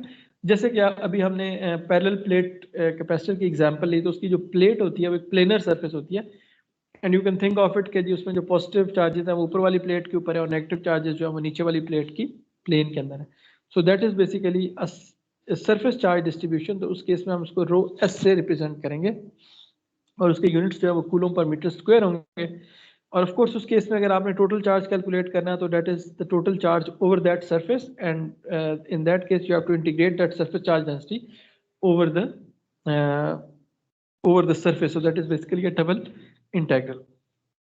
And similarly you can have point charges that are arranged in the form of a line। वो एक linear जो है ना उसकी distribution है, जरूरी नहीं है कि ये straight line हो, ये एक non straight line भी हो सकती है, but वो एक one dimension में उसकी distribution है। तो in that case basically this is called a line charge distribution, ठीक है। तो that is rho L। तो उसको स्मॉल सबस्क्रिप्ट L से हम रिप्रेजेंट करेंगे कि वहाँ पे मेरे जो चार्जेस हैं वो एक लाइन के अंदर है, एक वन डायमेंशन के अंदर बेसिकली वो डिस्ट्रीब्यूटेड है और उसके जो यूनिट्स होंगे दैट वुड बी कूलम्स पर मीटर, ठीक है। और उस केस में ऑफ कोर्स हम उसको लाइन इंटीग्रल उसका कैलकुलेट करेंगे to find the total charge enclosed in that distribution, ठीक है। So hopefully they are very straightforward. उसकी एक आध एग्जांपल हम देख लेते हैं क्योंकि बाद में हमारे जो भी प्रॉब्लम्स होंगे ना उसमें ऐसा होगा कि हमारे पास चार्ज डिस्ट्रीब्यूशन होगी और उस चार्ज डिस्ट्रीब्यूशन से हमने इलेक्ट्रिक फील्ड्स कैलकुलेट करनी होंगी, तो you should be able to tell कि जी ये कौन सी चार्ज डिस्ट्रीब्यूशन है, लीनियर है, सरफेस है, वॉल्यूम है, बिकॉज उसको उसके हिसाब से you have to calculate the total charge.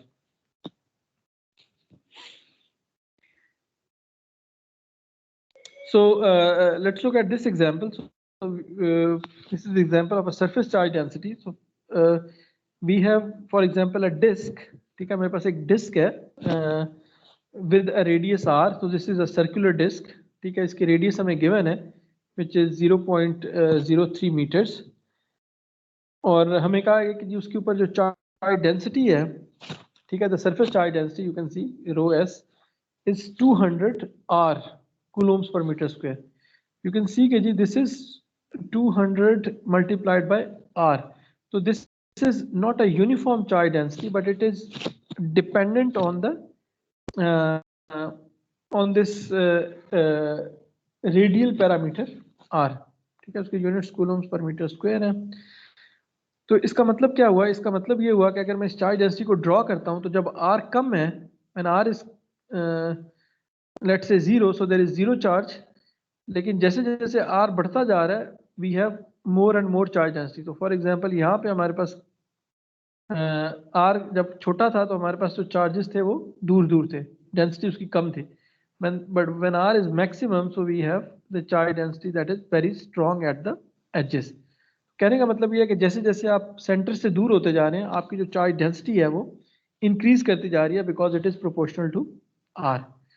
और जो क्वेश्चन है वो ये कह रहा है कि जी what is the total charge that is over this surface. ठीक है, ऑल्दो कि वो जो चार्ज डिस्ट्रीब्यूशन है वो नॉन यूनिफॉर्म है, लेकिन ये है कि हम उसको इंटीग्रेट कर सकते हैं over this entire surface of the disc, और उससे हम कैलकुलेट कर सकते हैं कि टोटल चार्ज Q कितना है. ठीक है, तो इसमें बेसिकली क्या करना है, आपकी स्ट्रेटेजी क्या है? सबसे पहले तो आप इसको प्रॉब्लम को ड्रॉ करेंगे. ठीक है, अगर आपको डिस्क कही गई है तो आप डिस्क को ड्रॉ कर लें, उसके रेडियस, उसकी मुख्तलिफ जो वेरिएबल्स हैं उनको लेबल कर लें. ठीक है, इस केस में जो मेरा रेडियस था r वो मैंने ड्रॉ कर लिया. उसमें जो आपकी चार्ज डेंसिटी है, अगर आप उसको इजीली विजुअलाइज कर सकते हैं तो उसको भी आप ड्रॉ कर लें, उसको विजुअलाइज कर लें. ठीक है, तो यू कैन सी कि जी इस केस में बेसिकली जो हमारी रो s है, it's a function of r. तो जैसे जैसे r बढ़ रहा है, मेरी जो रो s है वो इंक्रीज कर रही है. फिर आपने ये देखना है कि डिस्ट्रीब्यूशन किस तरह की है, 1 डायमेंशनल है, 2 डायमेंशनल है, 3 डायमेंशनल है. तो इस केस में ये 2 डायमेंशनल डिस्ट्रीब्यूशन है, because it is the surface charge density. तो ये सरफेस डिस्ट्रीब्यूशन है, तो ये 2 डायमेंशनल है. फिर आपने देखना है कि कोऑर्डिनेट सिस्टम्स कौन सा यूज करना है, क्योंकि आपने इसको इंटीग्रेट करना है, राइट. तो यहाँ पे आप देख रहे हैं कि जी बेसिकली आपने जिस सरफेस को ऊपर इंटीग्रेट करना है वो भी सर्कुलर है. ठीक है, जो आपको फंक्शन दिया गया है वो भी r की टर्म्स में दिया गया है. ठीक है, उसमें it is a function of r, और जो आपकी लिमिट्स हैं वो भी r की टर्म्स में. आपको पता है कि जी उसकी जो डिस्क का रेडियस है वो कितना है. तो इसका मतलब है कि उसको इंटीग्रेट करना, this has a cylindrical symmetry, तो we will use the cylindrical coordinate systems to basically solve this problem, right.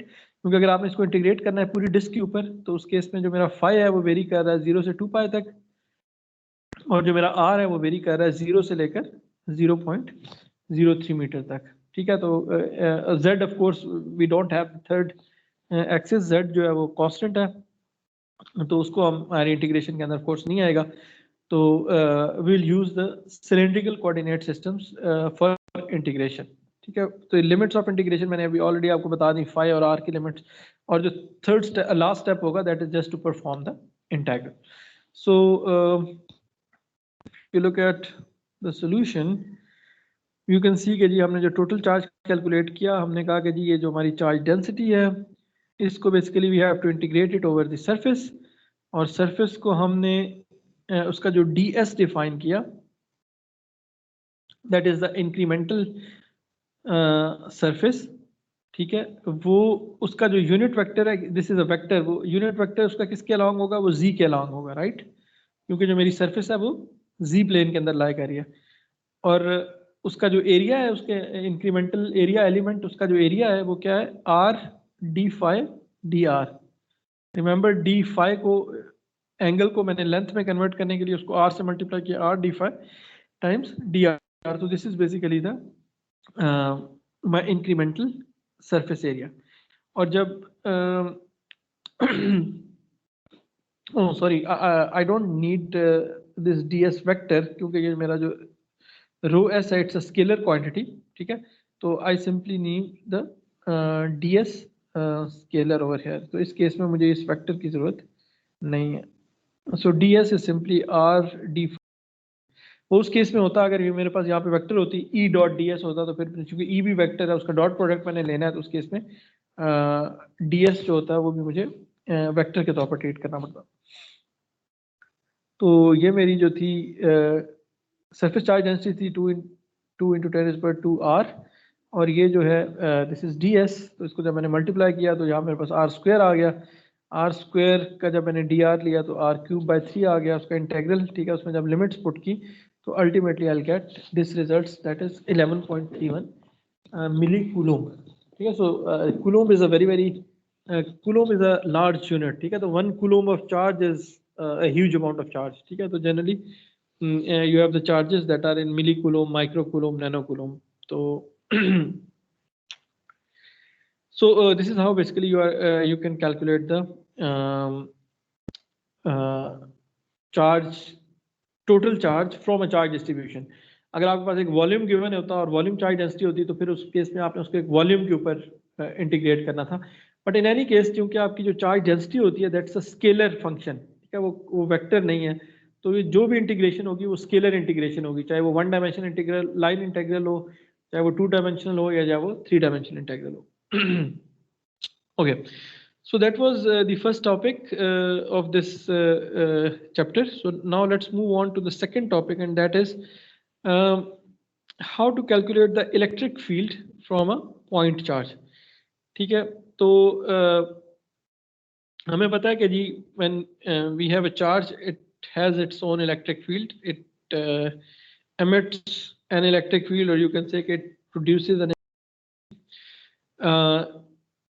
and if it's a positive charge, then the electric field points away from the positive charge, and if it's a negative charge, then the electric field lines they point towards the negative charge. So a positive charge is also called the source, ठीक है, because it is producing these lines, and so we'll have a positive divergence around this point. And similarly, a negative charge is a sink because it is the charge, the field lines, they are ending on the negative charge, so it's a sink of these lines, ठीक है। And the electric field given by this charge is given by this relationship over here, ठीक है। So assume कि जी ये जो charge है ये आपका पड़ा हुआ है origin के ऊपर, ठीक है। So this is my coordinate axis, और this is let's say x, this is y, और ये ओरिजिन के ऊपर मेरा चार्ज पड़ा हुआ है, और मैंने इस पॉइंट पे at a distance r, let's say this is point p which is at a distance r from the origin and r from my you can say कि जी पॉइंट चार्ज। तो इसके ऊपर मैं चाहता हूँ कि मैं फील्ड लाइन, फील्ड की स्ट्रेंथ, मैं इलेक्ट्रिक फील्ड कितनी होगी।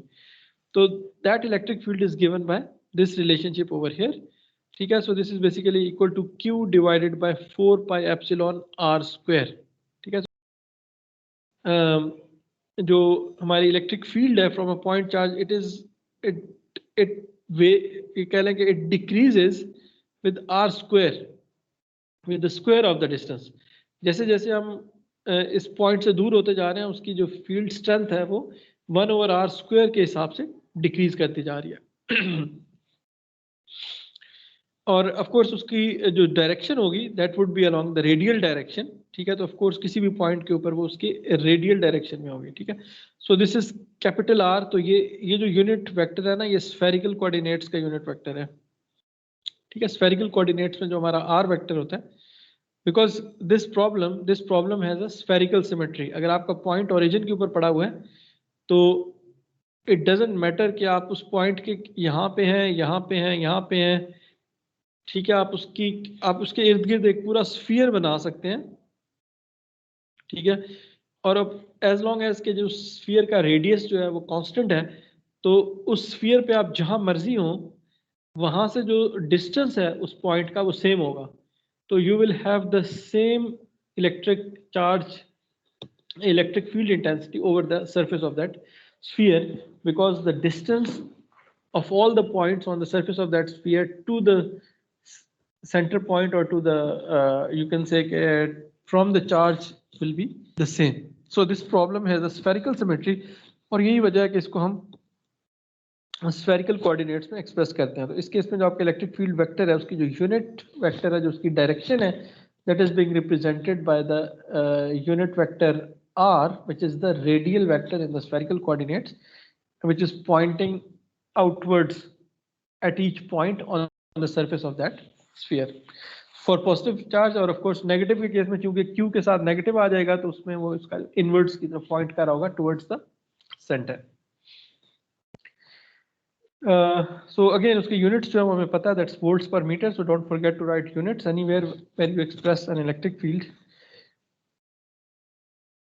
तो generally ये जो इलेक्ट्रिक फील्ड की एक्सप्रेशन आती है, अगर आपको याद हो तो हम पहले इलेक्ट्रिक फोर्स को डिफाइन करते हैं। हम कहते हैं कि जी कूलम्स का लॉ जो है वो बताता है कि जी अगर हमारे पास दो चार्जेस हों तो उसके दरमियान जो इलेक्ट्रिक फोर्स है वो उसको हम इस तरीके से एक्सप्रेस करते हैं, और फिर वहाँ से हम कहते हैं कि जी हमारी जो इलेक्ट्रिक फील्ड है basically this is the force per unit charge, ठीक है।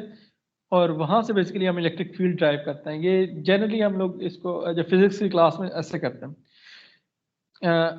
बट इनफैक्ट जो नाउ द कह लें कि आपका जो the standard way of thinking, और यू कैन से कि जी the more right way of thinking is के जी बजाय ये कि आप फोर्स को as a fundamental quantity treat करें, the field is more fundamental, ठीक है। अभी मॉडर्न फिजिक्स में हम ये कहते हैं कि जी basically the field is a fundamental quantity, और जो फोर्सेस हैं वो बेसिकली फील्ड के अंदर होने की वजह से कह लें कि जो फोर्सेस हैं वो एक्ट करती हैं। तो इन अदर वर्ड्स यहाँ पे जिस तरह अगर लेट से कि आप ये कहें कि जी मेरे पास दो चार्जेस थे तो इनके दरमियान एक फोर्स एक्ट कर रही है, बजाय इस तरीके से इसको देखने के you should think of it कि जी मेरे पास ये एक चार्ज है और इसकी वजह से एक फील्ड है, ठीक है, और जो हर तरफ प्रेजेंट है। और जब मैं इस चार्ज की फील्ड के अंदर एक दूसरे चार्ज को रखता हूँ तो उसके ऊपर एक फोर्स एक्ट कर रही है, ठीक है। सो दिस इज कह लेंगे द मोर स्टैंडर्ड और मोर modern way of thinking, because ये जो फील्ड का कॉन्सेप्ट है ना, ये सिर्फ इलेक्ट्रोमैग्नेटिक फील्ड के लिए नहीं है। जैसे मैंने बताया था कि अभी हमारी तीन फंडामेंटल फोर्सेस हैं फिजिक्स के अंदर, जिसमें आपकी ग्रेविटेशनल फोर्स है, या आपकी जो इलेक्ट्रोवीक फोर्स है, और स्ट्रॉन्ग न्यूक्लियर फोर्स है। तो वो सारी की सारी जो फोर्सेस हैं एक्सक्यूज मी, वो अपनी फील्ड्स की टर्म्स में डिफाइन होती हैं, ठीक है। तो वी जनरली वी से कि जी basically there are three types of fields that permeate this universe, ठीक है। और उस फील्ड के अंदर जब कोई लेट से कि चार्ज आता है तो उसमें ये होता है कि जी वो उस फील्ड को डिस्टर्ब करता है, और उस डिस्टर्बेंस की वजह से उसके ऊपर एक फोर्स एक्ट करती है। इसी तरह अगर आपका एक जिस तरह मैसेज पड़े हुए हैं तो उनकी वजह से एक फील्ड है, जिस तरह एक अर्थ की ग्रेविटेशनल फील्ड है, या एक सन की ग्रेविटेशन फील्ड है, और जो प्लैनेट्स हैं वो जब सन की ग्रेविटेशनल फील्ड के अंदर आते हैं तो उनके ऊपर एक फोर्स एक्ट करती है। या इसी तरह अर्थ की एक ग्रेविटेशनल फील्ड है, और जब मून चूंकि उसके अंदर आता है तो उसके ऊपर एक फोर्स एक्ट करती है। तो ये जो सोचने का तरीका है, this is you can say कि जी the more modern way of thinking, कि जी considering the field as the fundamental thing, कि जी the field is everywhere, even when there is no field you will say कि जी the field is equal to zero, right? But it has some value, it has some vector associated to each point in space, और of course वो जो है वो field जो है वो disturb हो जाती है with the presence of charges। अगर आपके पास एक चार्ज था तो उसकी वैल्यू और हो जाएगी, अगर आपने उसके इर्द गिर्द दो तीन और चार्जेस रख दिए तो अब ओवरऑल फील्ड की वैल्यू जो है वो चेंज हो जाएगी। उसमें एक और आप चार्ज लाएंगे तो उसके ऊपर फोर्सेज एक्ट करेंगे, ठीक है। तो basically we think in terms of fields, and then we say कि जी व्हेन चार्जेस और masses they come into that fields then the forces act on them, ठीक है। तो इसी तरह जो कूलम्स लॉ है basically it describes the force between two charge particles, ठीक है। It was discovered by French physicist Augustin Coulomb in about late 18th century, ठीक है, 1770 1780s में कहीं डिस्कवर हुआ था. So you can see that it is this law is quite old. और उसने बेसिकली ये कहा था कि उसने जो न्यूटन्स की ग्रेविटेशनल लॉ से यू कैन से कि जी मुतासिर होके कि जी जिस तरह दो मैसेज जो हैं उनमें जो फोर्स होती है वो 1/r² के साथ वेरी कर रही होती है, उसमें जो अट्रैक्टिव फोर्स होती है, इसी तरह two like charges they have the attractive force between them which is proportional to 1/r². और इसी तरह जो two unlike charges two like charges के केस में रिपल्सिव फोर्स और टू अनलाइक चार्जेस के केस में अट्रैक्टिव फोर्स होती है. And this force basically acts along the line that is joining their centres. तो सेंटर्स के अंदर जो लाइन है उसके बेसिकली उसके ऊपर एक्ट कर रही है. So for example this force Fe12 is the force acting on this charge Q1 due to Q2, and Fe21 is basically the force acting on charge 2 divided by due to 1. So the relation was kg this force is equal to Q1 Q2 divided by 4 pi epsilon naught R12 square, where R12 is the distance between the two. ठीक है. और ये वाली जो force है इस case में this will be in this direction, तो उस केस में जो मेरा यूनिट वेक्टर है that is R12 unit vector. ठीक है. सो यू कैन सी कि जी बेसिकली दिस कैन बी ये जो इलेक्ट्रिक फील्ड का रिलेशनशिप है it is very close to that of this. इसमें सिर्फ एक चार्ज का फैक्टर ऊपर आ रहा है, बाकी ये वही रिलेशनशिप है. इसमें 1/r² आ रहा है, इसमें भी 1/r² है, 4 पाई एप्सिलॉन नॉट का फैक्टर है, यहाँ पे भी 4 पाई एप्सिलॉन नॉट है.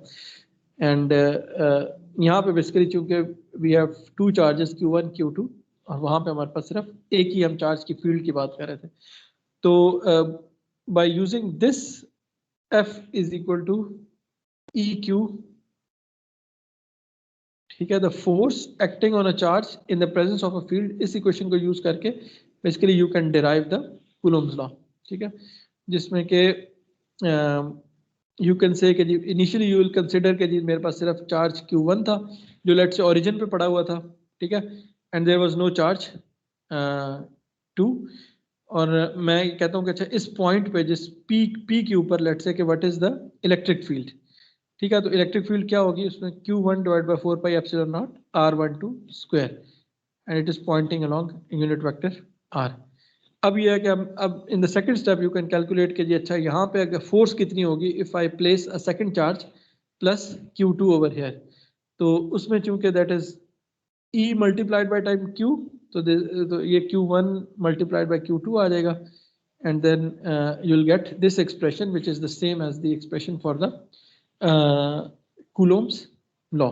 ठीक है, तो बजाय ये कि वहाँ पे हम कूलोम्स लॉ से स्टार्ट करके हम इलेक्ट्रिक फील्ड को फाइंड कर रहे हैं, यहाँ पे हम कंसिडर ये कर रहे हैं कि ये हमारी इलेक्ट्रिक field is the more fundamental quantity. ठीक है, तो शुरू में मेरे पास एक चार्ज था, उसकी वजह से एक इलेक्ट्रिक फील्ड थी, उस इलेक्ट्रिक फील्ड की एक वैल्यू थी एक पॉइंट पे, और मैंने एक और चार्ज ला के रखा.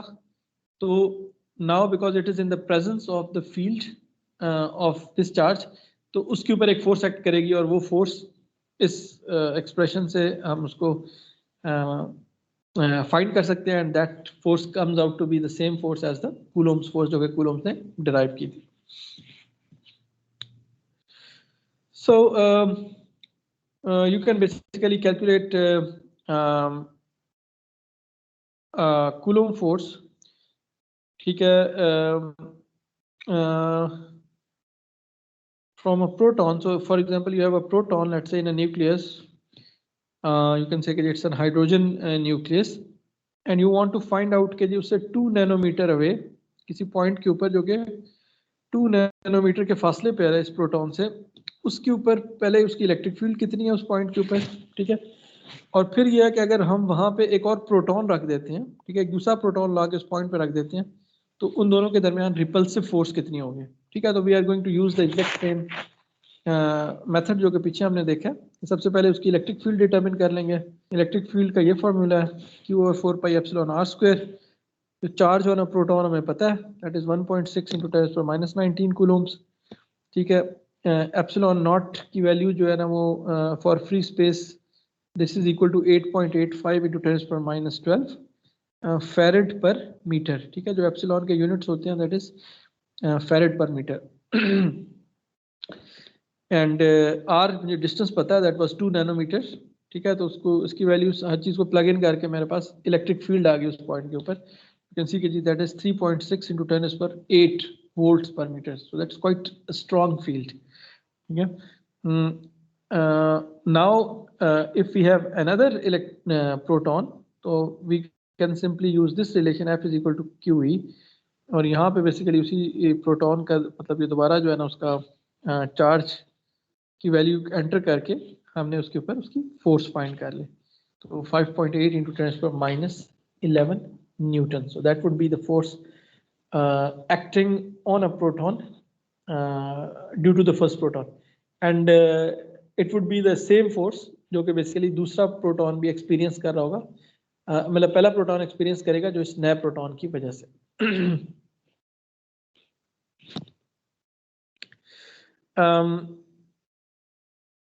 So that was basically just what if we have more than one charge, क्योंकि अभी तो हमने बात की थी कि जो मेरे पास एक चार्ज है उसकी वजह से एक इलेक्ट्रिक फील्ड है, उसका बड़ा सिंपल सा एक्सप्रेशन है Q/4πε/r², ठीक है। लेकिन जनरली जैसे कि हमने कहा कि हमारे पास एक चार्ज नहीं होता बल्कि मल्टीपल चार्जेस होते हैं, ठीक है। इनफैक्ट चार्ज डिस्ट्रीब्यूशन होती है, तो और ज़रूरी नहीं है कि वो चार्ज ओरिजिन पे पड़ा, राइट। तो स्पेशली अगर हमारे पास ज़्यादा चार्जेस हैं तो उसमें इवन अगर आप एक चार्ज मतलब आप अपना कोऑर्डिनेट एक्सिस इस तरीके से चूज करते हैं कि एक चार्ज आपके ओरिजिन पे पड़ा है तो बाकी चार्जेस तो लाजमी ओरिजिन के ऊपर नहीं होंगे। तो a more general case will be to find the expression of Coulomb's law when the charge is not located at the origin, ठीक है। तो इस केस में हमने क्या किया कि जी लेट्स से कि this is my coordinate axis, तो मेरे पास एक पॉइंट Q है और एक मेरे पास पॉइंट P है, ठीक है। तो आई अस्यूम कि जी I have a charge Q which is located at this point Q, and I want to find the electric field due to this charge Q at point P, ठीक है। So now what I've done is basically I have dislocated the charge Q from the origin.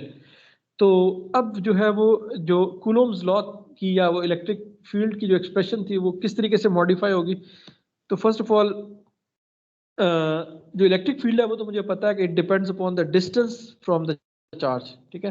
तो अगर मेरा जो point P है उसका distance charge चीज कितना है, that is I can express it in terms of these two position vectors, ठीक है। मेरा पोजीशन वेक्टर R1 जो है वो मेरे Q चार्ज की पोजीशन को डिनोट कर रहा है और मेरा पोजीशन वेक्टर R2 जो है वो पॉइंट P के पोजीशन को डिनोट कर रहा है।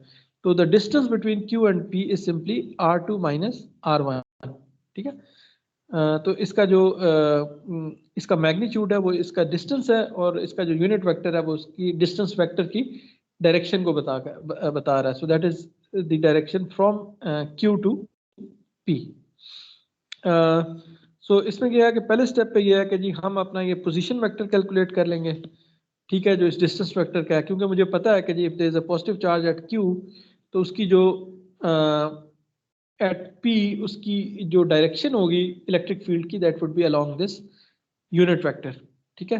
तो if my vector is R2 minus R1, ठीक है, तो अगर उसको उसके मैग्नीट्यूड से डिवाइड कर लेता हूँ तो that becomes the unit vector, ठीक है। तो आई कैन से कि जी this unit vector is AQP, AQP, so this is the unit vector which is basically denoting the direction from point Q to point P.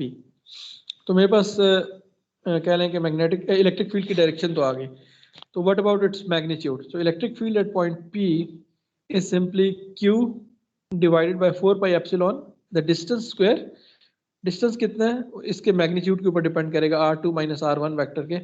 तो इसका mod ले लिया, सो that is the magnitude, और उसका square ले लिया। तो अब यहाँ पे जब मैंने इसकी एक्सप्रेशन पुट की, जो यूनिट वेक्टर की एक्सप्रेशन यहाँ से लेके, ठीक है, तो बेसिकली उसमें क्या हुआ कि नीचे मेरे पास ऑलरेडी एक मॉड था और इधर मेरे पास मॉड स्क्वायर था, तो ये मेरे पास मॉड क्यूब आ गया और ऊपर मेरे पास R2 माइनस R1 वेक्टर आ गया। तो इससे मेरे पास क्या आएगी, एक्सप्रेशन जो है एक वेक्टर एक्सप्रेशन आ गई, विच is the more general form, ठीक है, ऑफ द एक्सप्रेशन, जिस जो कि मेरे पास ऑलरेडी एक्सप्रेशन थी, E was 1/4 pi epsilon r, sorry Q/4 pi epsilon r square with unit vector r। ये मेरे पास जनरल एक्सप्रेशन थी, जिस केस में मैं अस्यूम कर रहा था कि मेरा जो चार्ज है वो ओरिजिन पे लाई कर रहा है, लेकिन अगर वही चार्ज मैं डिस्प्लेस कर देता हूँ तो उस केस में मेरे पास ये एक जनरल एक्सप्रेशन आ गई, ठीक है। तो यहाँ पे यू कैन इजीली सी के जी, अगर आप इसमें R1 को 0 पुट कर दें, ठीक है, R1 को 0 पुट करने का क्या मतलब है कि इसका पोजीशन वेक्टर 0, पोजीशन वेक्टर 0 होने का मतलब ये है कि मेरा जो चार्ज है वो ओरिजिन के ऊपर पड़ा हुआ है। तो अगर आप R1 को 0 कर देते हैं तो यू विल सी के जी आप बेसिकली आपकी यही वाली एक्सप्रेशन जो है ये वापस मिल जाएगी, ठीक है। So this is the more general case और this was the special case जो पहले हमने पढ़ा था। R1 को आप 0 कर देंगे तो नीचे R2 क्यूब आ जाएगा, ऊपर आपके पास R2 है, ठीक है। तो R2 का मैग्नीट्यूड जो है क्यूब के साथ एक दफा कैंसिल हो गया, ऊपर यूनिट वेक्टर आ जाएगा और नीचे आपके पास स्क्वायर आ जाएगा। तो you will get the first expression back, but of course this is the more general expression, because in this expression आपने ये रिस्ट्रिक्ट नहीं किया हुआ कि आपका चार्ज जो है वो ओरिजिन पे लाई कर रहा है। So again you can we can look at an example जिसमें कि basically you can calculate the electric field intensity at point P due to a point charge at another point Q, ठीक है। आपका 5 nano coulomb का एक charge पड़ा हुआ है Q के ऊपर, उसके कोऑर्डिनेट्स हमें गिवन है और P के कोऑर्डिनेट्स गिवन है, और हमें कहा गया कि जी आप इसके ऊपर P के ऊपर आपकी इलेक्ट्रिक फील्ड इंटेंसिटी फाइंड करना है, ठीक है। तो अगेन इसमें क्या है, सबसे पहले तो हमें R2 माइनस R1 चाहिए, ठीक है, ये वाला वेक्टर चाहिए जो इन दोनों के दरमियान जो डिस्प्लेसमेंट वेक्टर है। तो of course that is straight forward, मेरे पास P के कोऑर्डिनेट्स भी हैं, Q के कोऑर्डिनेट्स भी हैं, तो R2 minus R1 is simply 0.2 minus 0.2, ठीक है।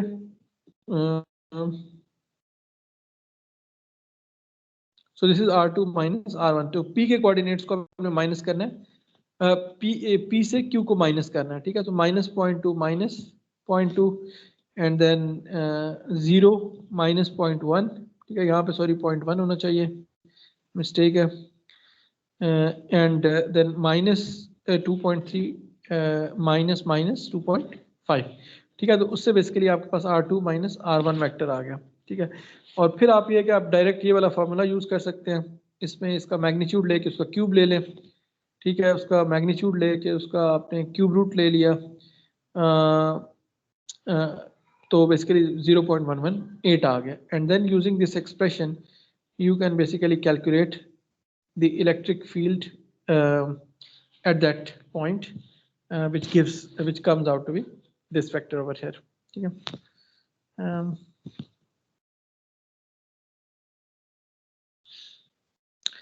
तो ये इसका हमें ये हमने क्यों किया जी, why we need to move the charge from its origin, that is because when we want to calculate the electric field due to multiple point charges, ठीक है, अगर हमारे पास जब मल्टीपल पॉइंट चार्जेस होते हैं तो उस केस में हम इलेक्ट्रिक फील्ड कैसे फाइंड करेंगे एक पी के ऊपर, right.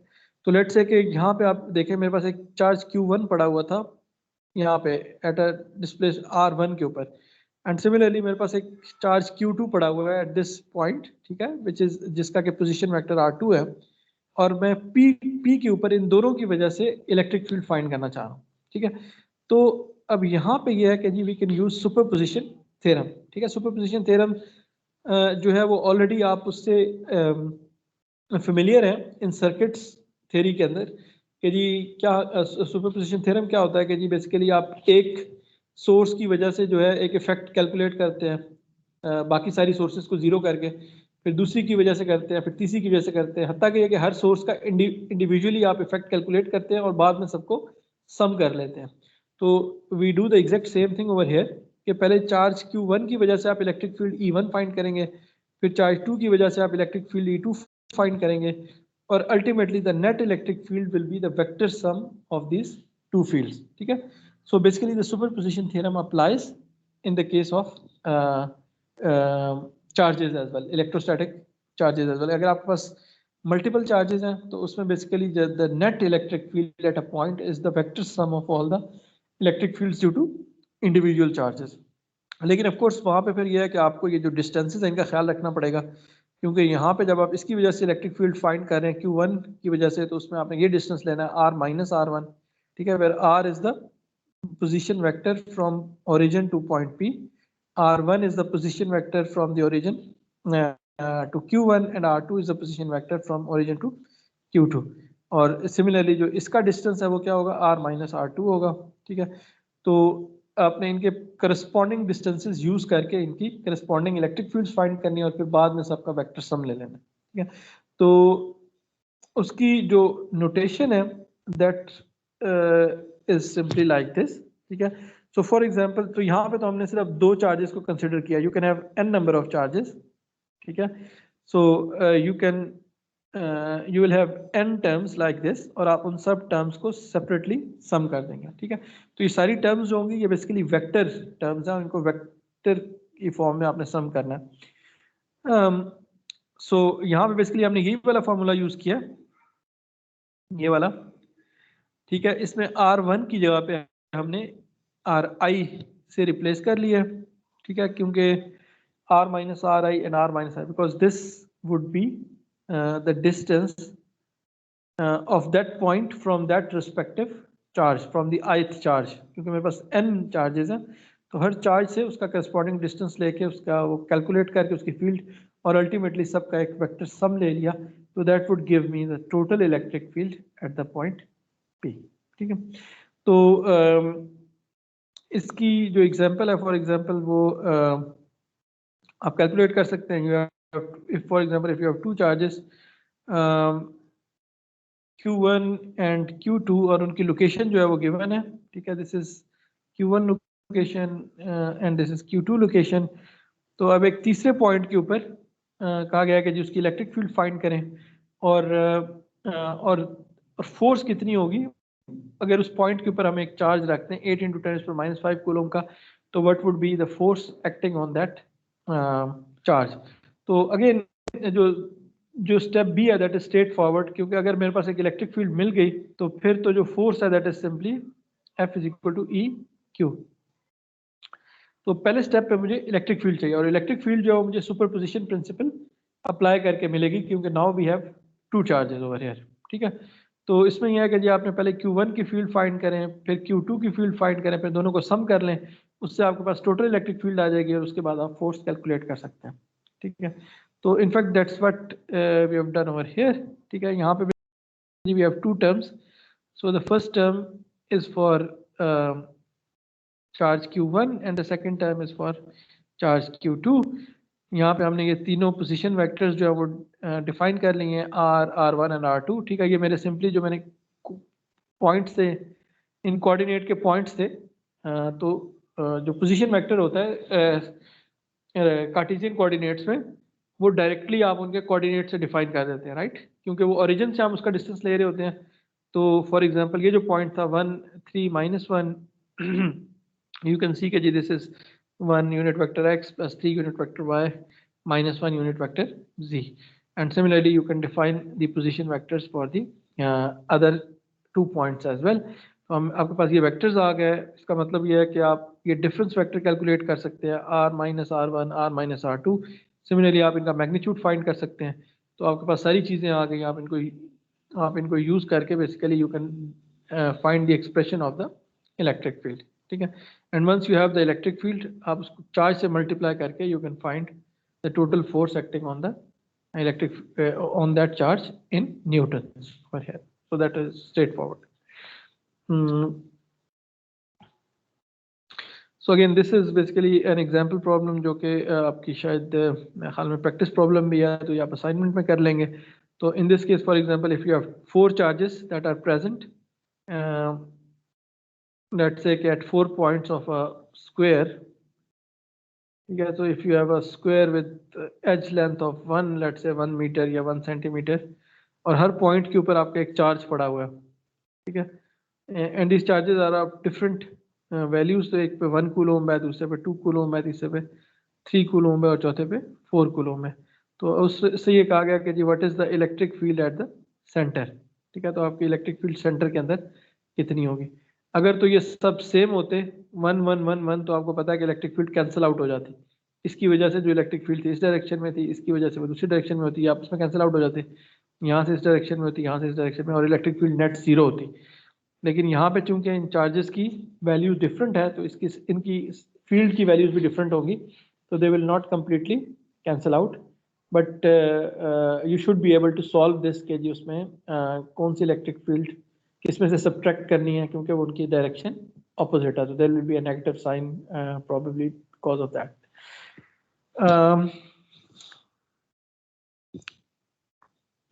So you can actually sketch these fields. ठीक है, अगेन जो मैंने आपको कहा था कि you can do it in MATLAB, but MATLAB में शायद आपको थोड़ी सी कोडिंग करनी पड़े। बट यू कैन चेक, मेरे ख्याल में आपको ना ऑनलाइन मुख्तलिफ टूल्स अवेलेबल होंगे जिसमें कि आप इलेक्ट्रिक फील्ड्स का प्लॉट कर सकते हैं। ठीक है, अगर आपके पास एक इलेक्ट्रिक फील्ड की एक्सप्रेशन आ गई है तो you can use that expression to plot the vector fields.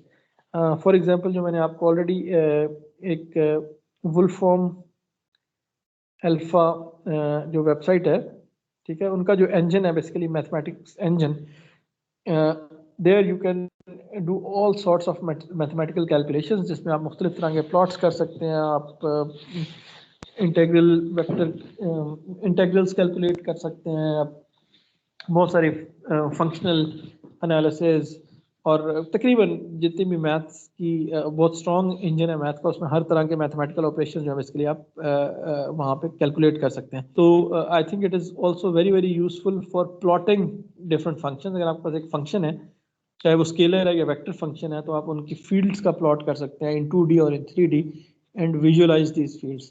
तो लेट्स से कि आपने ये वाला प्रॉब्लम जो है इसका रिजल्ट आपने फाइंड किया और आप उसको विजुअलाइज करना चाह रहे हैं कि इसके इर्द गिर्द जो है वो फील्ड किस तरीके की होगी, तो then you can basically plot that using this website, and you can visualize for example a graph like this, जिसमें कि लेट्स से कि आपके पास यहाँ पे, लेकिन मेरे पास यहाँ पे पॉजिटिव चार्ज है और यहाँ पे नेगेटिव चार्ज है, बिकॉज यू कैन सी कि जी यहाँ पे पॉजिटिव चार्ज से फील्ड लाइंस निकल रही हैं और नेगेटिव चार्ज पे एंड हो रही हैं। सिमिलरली यहाँ पे पॉजिटिव चार्ज है, यहाँ पे नेगेटिव चार्ज है। तो इस तरह के प्रॉब्लम में यू कैन सी कि जी you can plot these field lines. Okay, so we are going to stop over here. ठीक है, तो next time inshallah we are going to discuss a little bit more some more difficult problems. So for example, an electric field due to an infinite wire or infinite line of charge. ठीक है, and then we are going to talk about an electric field due to a ring of charges. ठीक है, तो ये वाले examples जो हम inshallah next time देखेंगे. Any questions so far?